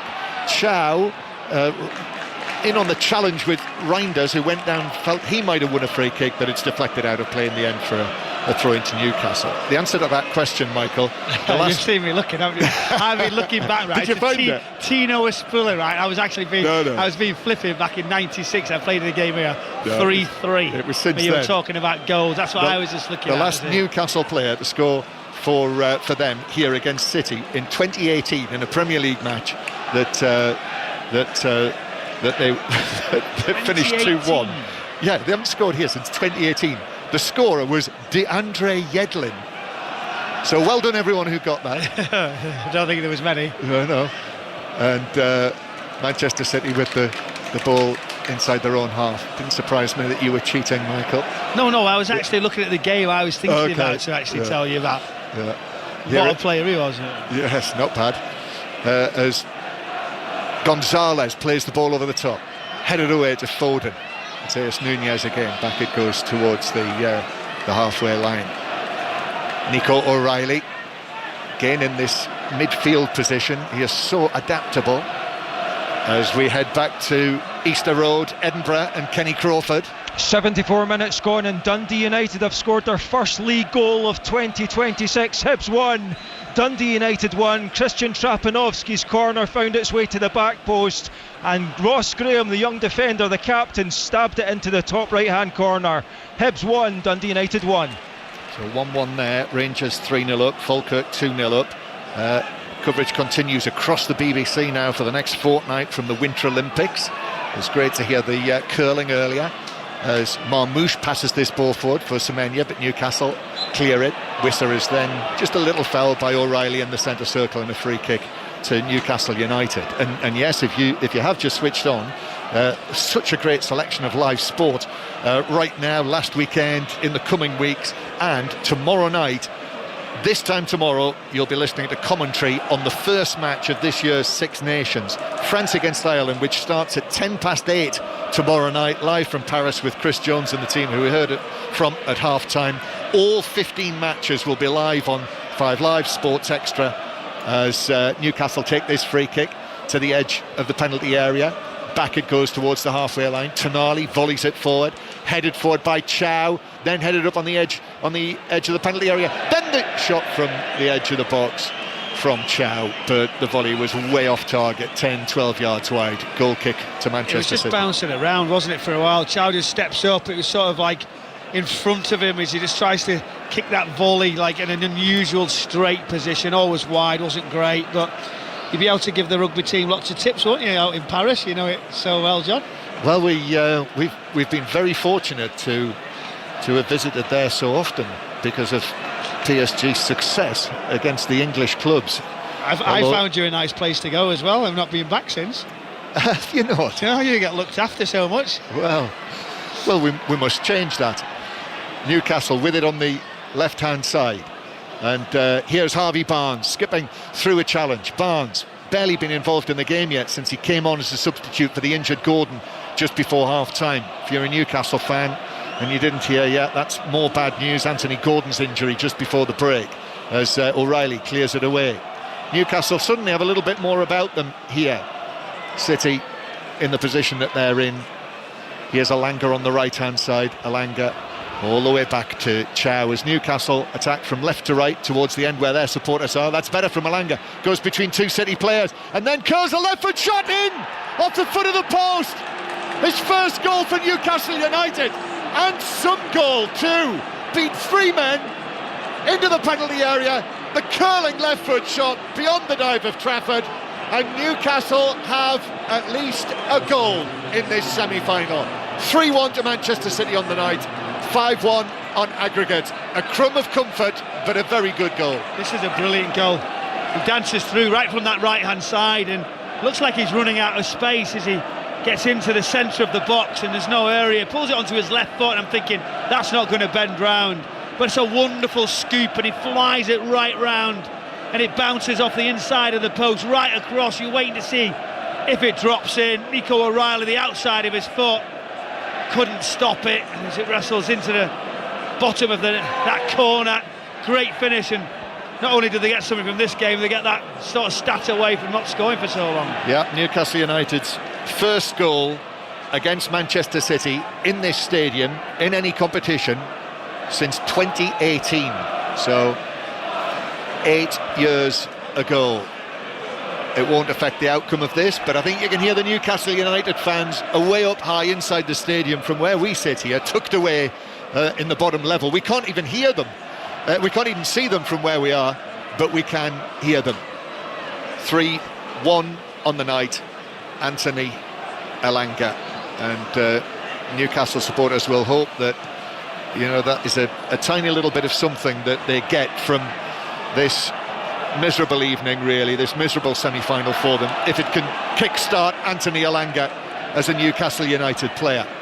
So it is Manchester City who are defending. Newcastle continue to press, and Manchester City winning a free kick because Jacob Murphy has shoved over Mateus Nunes. So a free kick to Manchester City in their own right-back area. Michael Brown sitting next to me, former Manchester City midfielder. And for Manchester City, Liverpool on Sunday. That's a 5 Live commentary match, by the way, one of our many Premier League commentaries this weekend. Arsenal-Sunderland is the Saturday 3 o'clock commentary, which is followed by England-Wales. But that match against Liverpool, having drawn 2-2 against Tottenham, just one win from their last 6 Premier League matches, that's almost a must. Well, it is. It's a must-win, isn't it, for Manchester City? Massive game, and don't you talk and look, and you said about the changes. Rodri's just been asked to warm up, and the big man, the two biggest on that bench, Erling Haaland and Rodri, those said get yourself up, which means to me there might be a bit of action. Would I be putting them on? I'm not so sure I would at this point. I'd say, do you know what, don't take any risk.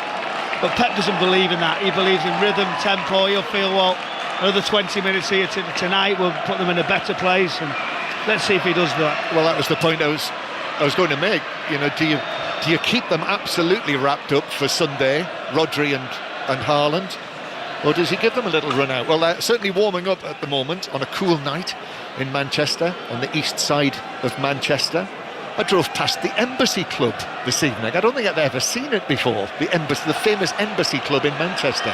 Here's Elanga down the right. I came in on a route that I don't normally come, as Manchester City. A lane is fouled, and it's a free kick down by the dead ball line. That's a collector's item, isn't it? What? The one you've not been to. Well, all of the various people who live in the northwest looking at me and can't believe that I've never seen the Embassy Club before.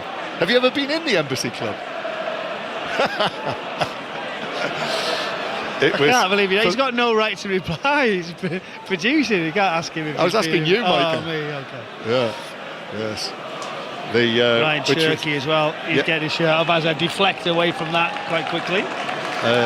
Cherky, who went off with what looked like a knock on Sunday at Tottenham, sort of knocking knees. We were both it? at the game, weren't we? Yeah. It was like a here's one. It's a flash of Romero. As we head back to Ibrox and Davy Donaldson. Yeah, Kilmarnock have pulled the goal back. It was an absolute disaster from Rangers. A throw in, played back to goalkeeper Jack Butland, who went under his foot. Don't think he realised that Greg Kilty was there. He had the simplest task in the world to just roll the ball in the back of the net, but I think it's going to be too little, too late. Rangers will lead by 3-1. And another goal at Hibs, Kenny Crawford. What a turnaround, John. Hibs 1, Dundee United 2, and it's Max Waters, the former Barnsley striker, 5th goal of the season. Another Christian Trapanovsky corner, which again goes to the back post, and this time Waters squeezes in a header past Salinger. Hibs 1, Dundee United 2. Newcastle breaking away. Elanga plays it forward to Wissa. Wissa across. Barnes with the control. Right foot shot into the bottom corner. It's a second goal for Newcastle. But the flag was up against Wissa, I presume, when Elanga played it through to him. And Barnes' goal does not stand, and it remains 3-1 on the night. City was so high. Let's get the look here now. There's two of them, isn't there? Going into an advanced position. There's an easy one. The assistant referee just waited. Lovely finish into that far corner, just using the body. And guiding it in, but here you go. Well, Holland is coming on, What Michael. about this? But do you know when Newcastle think they're having a bad day, and then you see this in the changes?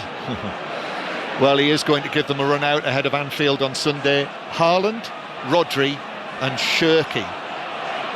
And it's going to be Semenyo, Foden and Nico Gonzalez, the three who are going to be replaced.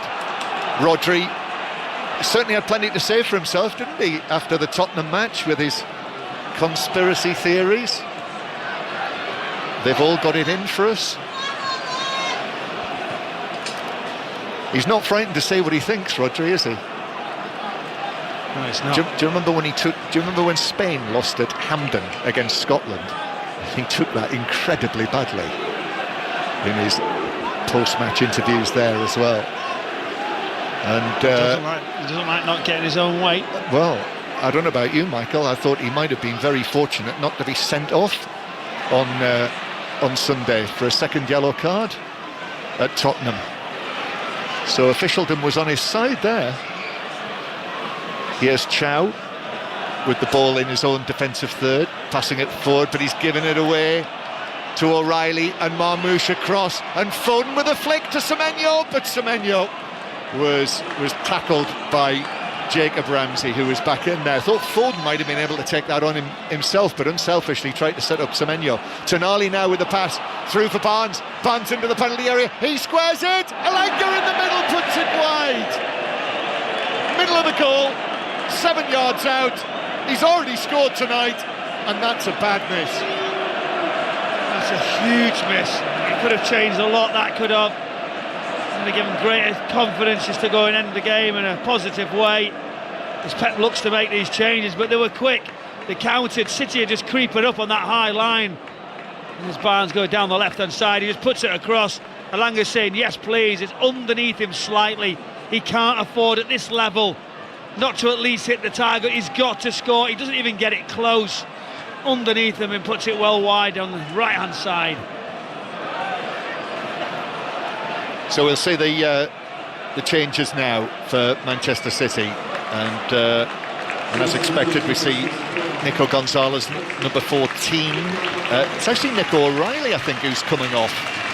Yeah, so there's been a change of plan there from what we originally were advised. So Nico O'Reilly being replaced in the midfield, but Rodri is on. And again, you know, probably worth stressing for Rodri, this is only his 18th appearance of the season. So he really is still feeling his way back. And certainly we haven't seen the Rodri that we saw when he was so dependable and such a regular fixture in the Manchester City starting lineup before that knee injury. But the team are not there as well, John. Yeah. You know, he can't just sort of go, right, I'm going to be the best midfielder in the world again without everyone around. He knows he's not at the level yet, but he's not. I don't think he's been as bad or as way off it as what people say. But he is not the same, not by any means, is he?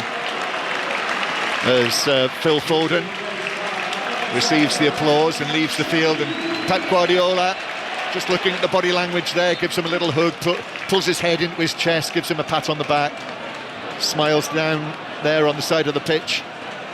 Back to Ibrox, Davy Donaldson. 4-1 to Rangers now, wrapped it up well and truly. It was Oliver Antman played inside the area and he just rolled the ball low into the bottom right hand corner. Rangers 4, come on at 1.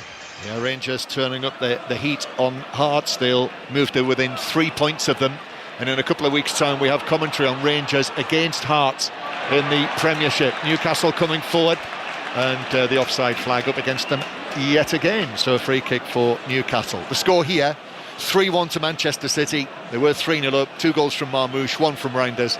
Alanga's got one back in the second half, but it is 5-1 on aggregate. But what did you think of Phil Foden tonight, Michael, on his return to the starting lineup? Yeah, I was a little bit disappointed that he's left the field, because I felt there was so much more for him to do, to gain from it, more minutes, and could he have ended with a goal, assists? He'd be really disappointed with the own standards that he sets, and he gets that hug with the manager on the way off. Oh, clearance from Ramsdale. Actually, He kicked it straight at Haaland out of the area at head height, and he actually headed it straight back goalwards, but didn't get any power on it, and Ramsdale was able to pick it up. It'll count as an attempt on target, that, won't it, from Haaland, What's next for Foden, though? Do you know, like, does he play at the weekend, such a big game? Has he done enough? Newcastle, Trippier playing the ball all the way across, just beyond Elanga in the middle, and the recovering Matheus Nunes was able to clear away.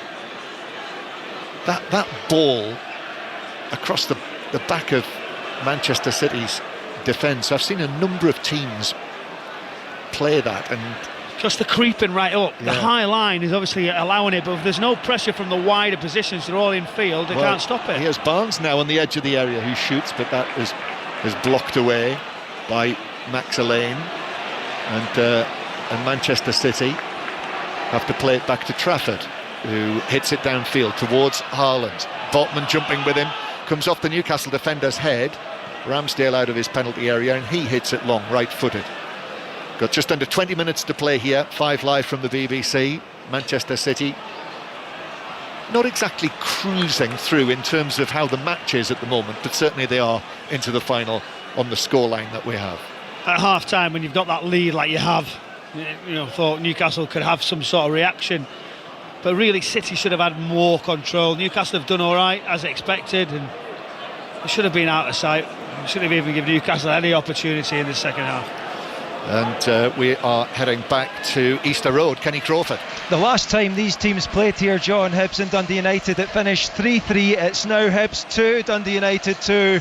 More goals in this game. It's Elie Youan, the French striker, who's filling the boots of the departed Kieran Bowie, who went to Verona, scrambling in from close range. Hibs 2, Dundee United 2.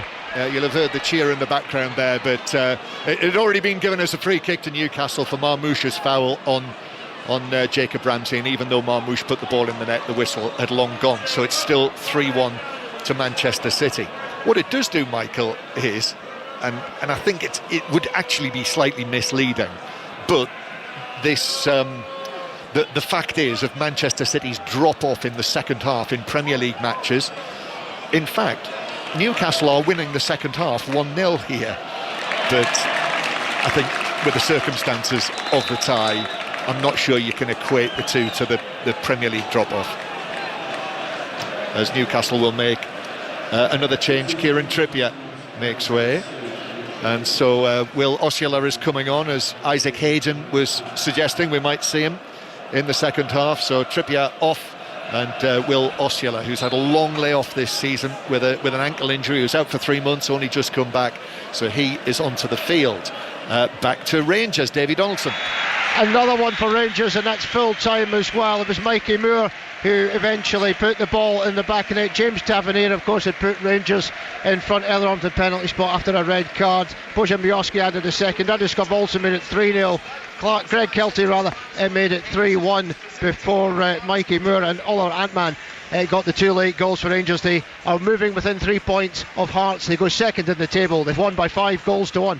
Yep, Rangers romping back into form after their little hiccup. But Manchester City with the 3-1 lead that they have here tonight.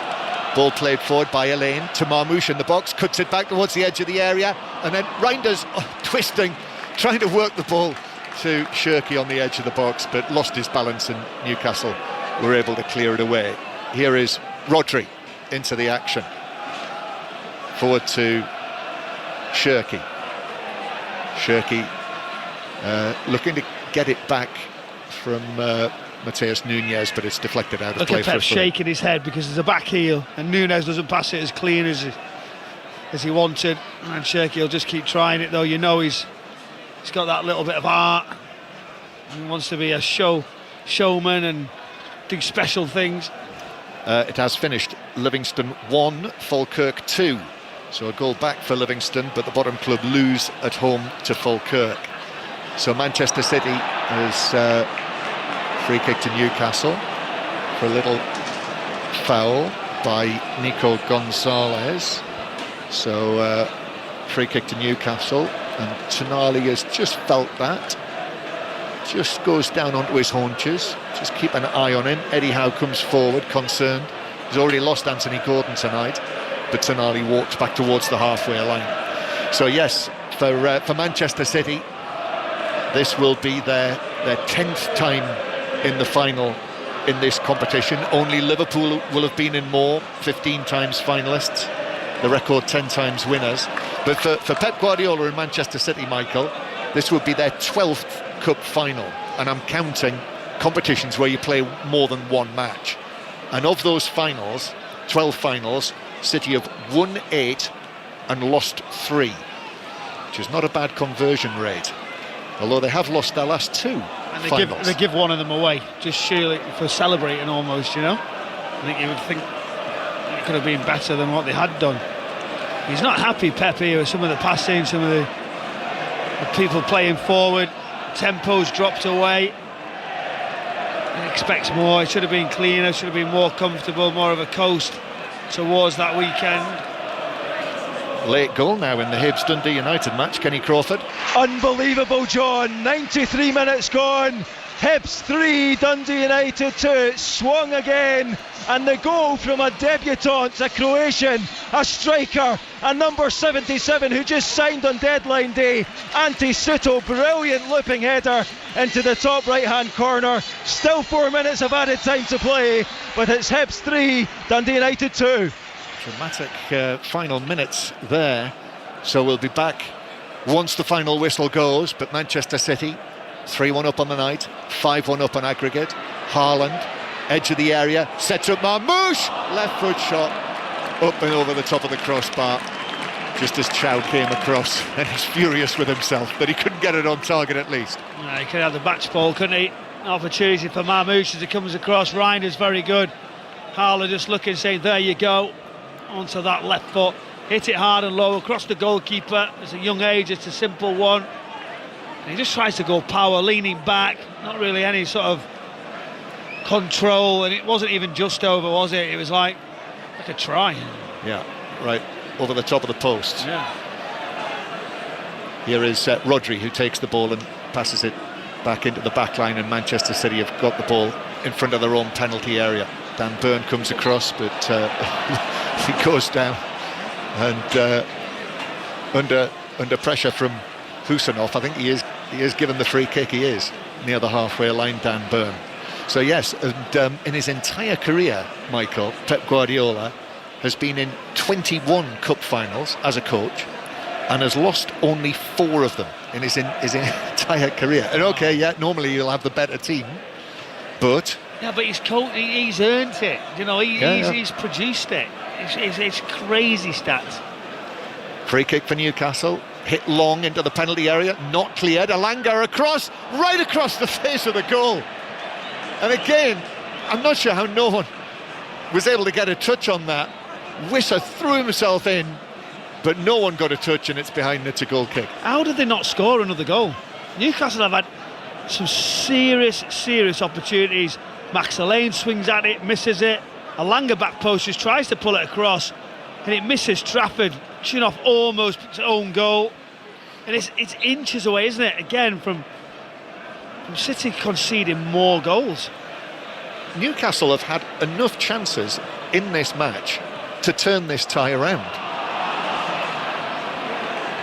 but either Trafford's made the saves or Newcastle have missed the opportunities. Elanga's going to shoot from distance here. It's deflected up in the air, and Trafford's able to come and catch it and just underarm it out. And Pep Guardiola, all activity down there, is now calling for Rico Lewis, who is going to be the latest Manchester City substitute to come onto the field. Newcastle have had really much of the play inside the Manchester City half, but it's kind of understandable as the ball is played through the middle for Haaland. 1-on-1, shoots wide. Ramsdale diving to his left, got his fingertips to it. It's a good save that. What a pass right through the middle. Haaland makes it with the run actually, but Ryan Cherky gets on that back foot and he looks to sort of play it with a cut, sort of a late look, reverse pass into the path of Haaland. Great touch, out of his feet, and then across the goalkeeper. Strong hands, you expect it, and just waiting for her to hit that bottom corner. Really good save from Ramsdale. Rico Lewis is going to come on to replace Nico Gonzalez. So on he comes now as they make the change. Play will resume with a Manchester City corner after that very good save. Haaland. I suppose the thought is for Haaland to maybe get him a goal, get him back in the groove properly. Did score against Galatasaray last Wednesday night in the Champions League, but the big Norwegian has only scored 2 goals in his last 11 appearances. And by his standards, that is unusual. The City take the corner and end up all the way back. He loves it when you read those stats out, you know. Whenever we start to say Haaland hasn't scored for a while, and he tends to pop up, doesn't he? He certainly does. Well, he had a quiet afternoon at Tottenham, didn't he? Here is Reinders in the centre circle. He's fouled by Wissa, and that is a free kick. How long have we got to go? 7 minutes to play. 5 Live from the BBC. Mentioning BBC Sounds, I was listening yesterday. I don't know whether you've seen the Steve Rosenberg programme yet, the BBC's Moscow correspondent, which I have not seen yet, but I'm getting rave reviews. Steve was actually on with Matt Chorley yesterday afternoon. It's well worth going back and have a listen to that. And obviously, BBC Sounds, as you will discover, there is much, much more than just the football and the sport. And it is full-time now at Hibs. Kenny Crawford. What a game, John. Full-time score. Hibs 3, Dundee United 2. Always goals when this pair meet. The outcome of this match swinging like a pendulum, but finishing in the host's favour. Aberdeen-born Australia international Martin Boyle put Hibs in front, then Ross Graham and Barnsley loanee Max Waters edged United ahead. Hibs equalised through a messy scramble, ended up with a United own goal by Ross Graham, and then Ante Suto, what a looping header by the Croatian, coming on as a sub to make his debut in the 94th minute, meaning Hibs make up 3 points on Motherwell, who are now just 4 points ahead of the Leith side, but in 4th and 5th. United stay 8th. It's full-time. Hibs 3, United 2. Yep, that's been the match of the night. Also Livingston 1, Falkirk 2, Rangers 5, Kilmarnock 1. And here, Manchester City 3-1 up on the night, 5-1 up on aggregate, on the way to the final. They've got a free kick. Shirky plays it in, curls it in. Haaland with a run to the near post, didn't get a touch, and it was all the way through into the arms of Ramsdale. And we have 5 minutes to play. And Manchester City Arsenal is quite a prospect for the final. Right now, who would be the favourites? It's a great final, that's for certain. Who's the favourites, I think? Right now, would it be Arsenal? Here's Shirky running into the penalty area, squares it to Haaland, edge of the box, shoots, Ramsdale to his left, makes the save. Got a good sight of it, diving, 2 hands, pushes it well wide, corner. Great combination, Ryan Shirky and Erling Haaland. You've seen the wide free kick from Shirky, fizz near post, Haaland just misses it. And Ryan Shirky through that middle, onto Haaland, right-footed, a little bit further out than you'd expect. A different finish, something that we don't often see. Takes a touch, he'd normally take another or pull it onto his left. Hits it early, right-footed, into that far corner. Ramsdale down, pushes it away, and now can City get another one? Is Haaland going to get on the score sheet? Here's the corner then, which is taken short to Reinders. Then back to Shirky. Still in the full-back position. Shirky plays it back. Then the ball is sort of chipped in by Lewis. That's blocked. Rodri with a shot, but Ramsdale goes down to his left. Might have been heading wide anyway, but he dived down the Newcastle goalkeeper, was able to make the save, then get up and gather it and clear it away downfield, where it comes off Newcastle's goal scorer, Elanga, and runs out of play. So Newcastle's hold on the Carabao Cup, the League Cup, the great 3-handled trophy, is about to be completely loosened by Manchester City.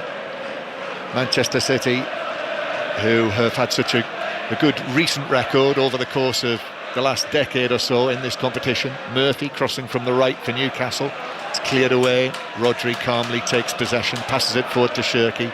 Shirky looks up and then looks behind him to Rico Lewis and Manchester City, just knocking it around inside their own half. Forward to Shirky again in the centre circle.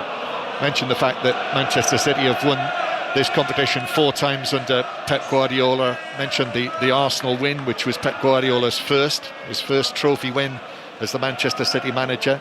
That was in 2018. Won it again in 2019, remember, on penalties against Chelsea. As City come again through the middle with Shirky carrying it, shooting right-footed. That's into the back of Botman, and it bounces down for Tonali on the edge of the box. And then Jacob Ramsey is able to pass it forward to Osula, who is very firmly challenged by Husanov. That was a physical challenge by the Uzbek on Osula. He comes right across, doesn't he? Just say, see you later, you're not getting the other side. Shoulder charges him down to the floor. We're just listening to the stadium, none of the match announcements, and he's done well, hasn't he, Mamouche? But, you know, still the talking point, what is his best position? Where does he play? Here he is now with a chance to play in and around Erling Haaland, and will he get the chance? Big game's coming, and you're not so sure. Here's one for Wissa to chase, but Husanov, who has got to be one of the speediest defenders around. Husanov gets there ahead of Wissa. He's got a great turn of pace, hasn't he? Very quick. For such a big guy as well. He's getting better, more comfortable. A little bit Salarico Lewis. Tonali, chance to shoot, but straight at goalkeeper Trafford, who can just spread his feet and save it quite comfortably. Again, City, sloppy at the back. Oh, wow. Shirky, lovely from him against Jacob Ramsey. What a player. Honestly, I love watching him. I wouldn't want to play against him because I think you'd have to get some special contact. But I think I know how you'd handle him, Michael. Honestly, I love commentating on him. I love watching it. I know Pep goes good and bad, and then he's just so good to watch. Reinders taking the ball on. 2 minutes of added time to come. I suspect in your playing days, Michael, to drop into your local vernacular, you might have kicked him up a height if you were up against him. I'd have just got tight and just took it off him quite nicely. Get the opportunity. He might have got away from me, I think, if we're honest. No, let's not. I might have had to pull his shirt or desperately try to clip his legs. What you'd do, Michael, is you'd use your experience, wouldn't you? I'd find a way, John. All those hundreds of professional matches that you played. I'd find a way to upset something of his stride. Would you? Surprises me. Here's Shirky playing the ball over the top, headed away by Botman, comes out to Tonali, and then Newcastle bring it forward again. Can't see the Newcastle fans, but I suspect they'll still be here. Elanga taking it on and up towards the edge of the box. He's just actually pulled back by Ait Nouri, and that's a yellow card for Ait Nouri. Incidentally, just in case you were wondering, they wiped the yellow cards in this competition after the quarter-final. They wiped them again after the semi-final, so you cannot be suspended from the final for getting 2 yellow cards in the semis over the 2 legs. You've got to be able to play in the final, haven't you? You know, yes. I don't think, for a yellow card you're missing finals. I'm not having that, and every opportunity. You've seen players miss huge games because of a yellow card. And big fun. That was Rodri, wasn't it? Rodri with a challenge. So again, one of those little things, he's picking up a lot of yellow cards, isn't he, at the moment? Just didn't need to get involved with it. No. And it's a free kick for Newcastle that Tonali actually flicks back to Murphy, whose cross is poor into the area. And Manchester City hit the first defender and City cleared it away downfield. So we've got just a matter of seconds left. Newcastle heading out, Manchester City heading through. Haaland down in his own right back position, actually, after defending the set piece. Then City work it forward to Haaland, and Haaland now passes it up to Shirky, who's 10 yards inside the Newcastle half. Shirky turns, he's got sky blue shirts running either side of him, still takes it on. Now to Reinders. Reinders turns brilliantly, holds off the challenge, tried to scoop it into the box for the run of Rico Lewis, actually, but it was blocked. Tonali's gone down as well, and he might be struggling. Back on his feet as Manchester City go back towards the halfway line. And the Manchester City fans who are still here, and many have gone, are now cheering and singing their songs as Manchester City knock out the holders, Newcastle United. The final whistle goes. Pep Guardiola goes across to Eddie Howe and consoles him. And Newcastle, the winners so memorably at Wembley last season, will not be going back there this season. They've been well beaten by Manchester City in the final. 3-1 tonight, 2-0 in the first leg. at St James's Park. That's 5-1 on aggregate, and Manchester City are back in the final in this competition for the first time for 5 years, and it is going to be Manchester City-Arsenal at Wembley. What a final to look forward to. It's a massive final, two of the teams, and you'd have set off at the start to say they were going to be the ones, and you're certainly excited about the prospect of that. Newcastle United come and had a go in the second half, but it was too little too late. The damage was done. It's almost like a false half of football. Have they really took any credit for it? Not so much. It's a great goal from Malanga, somebody who needs to get more games for them. City cruised, they made changes, brought on the big guns late just to see it off, and really over 2 legs they've convincingly dispatched Newcastle, and those early goals, seeing them off. And you know, again now for Pep Guardiola, another opportunity, another final. He was animated, he was sort of getting after the supporters, getting after his team, and you can see it means something to him. He wants to end this season on a trophy. Yeah, Pep Guardiola and Manchester City into their 12th cup final under his management. The Newcastle players go to their supporters high up in the stand here at the Etihad. It's a sad night for them, a sad night for Newcastle. The holders knocked out, and they are consoling one another. But for Manchester City, really, they turned the screw in the first half hour or so of this second leg, and there was no way back for Newcastle after that. 3-1 on the night, 5-1 on aggregate. Manchester City into the final. So we're going to be reacting to this all the way through till 10:30 with John Murray and Michael Brown inside the stadium, and with former Newcastle midfielder Isaac Hayden as well. Isaac, I've just been watching Eddie Howe. He's just gone over to the Newcastle fans to applaud them. But before that, I mean, he had a face like a wet weekend. You could just see how upset, and I think frustrated as well, because, and we can talk more detail after 10 o'clock, but at the end of the day, it seems an odd thing to say about a team who've just lost 5-1 on aggregate. Newcastle could have scored 5. Newcastle probably should have scored 4 or 5 goals tonight. Yeah, especially in the second half. There was a fair few chances in the break. I mean, there's chances for both teams, to be honest. Second half was a little bit too open. Obviously, Pep made some changes to shore it up towards the end. But no, definitely Elanga coming on. I think, you know, from a personal point of view for him, it will take great confidence from that finish and that goal. It could have had a couple more, to be honest. But I think, you know, Newcastle can be spirited with that second half performance, and they've rested a few key players with big games ahead, and they're giving minutes to other players that haven't played as many minutes. So overall second half, you've got to take the positives from it. Yeah, and look, Manchester City are through, Michael, and that is a great final in prospect. Would have been a great final with Newcastle in as well. Of course it would have done. But that was a cruise for them in the end, despite the incredible number of chances they conceded.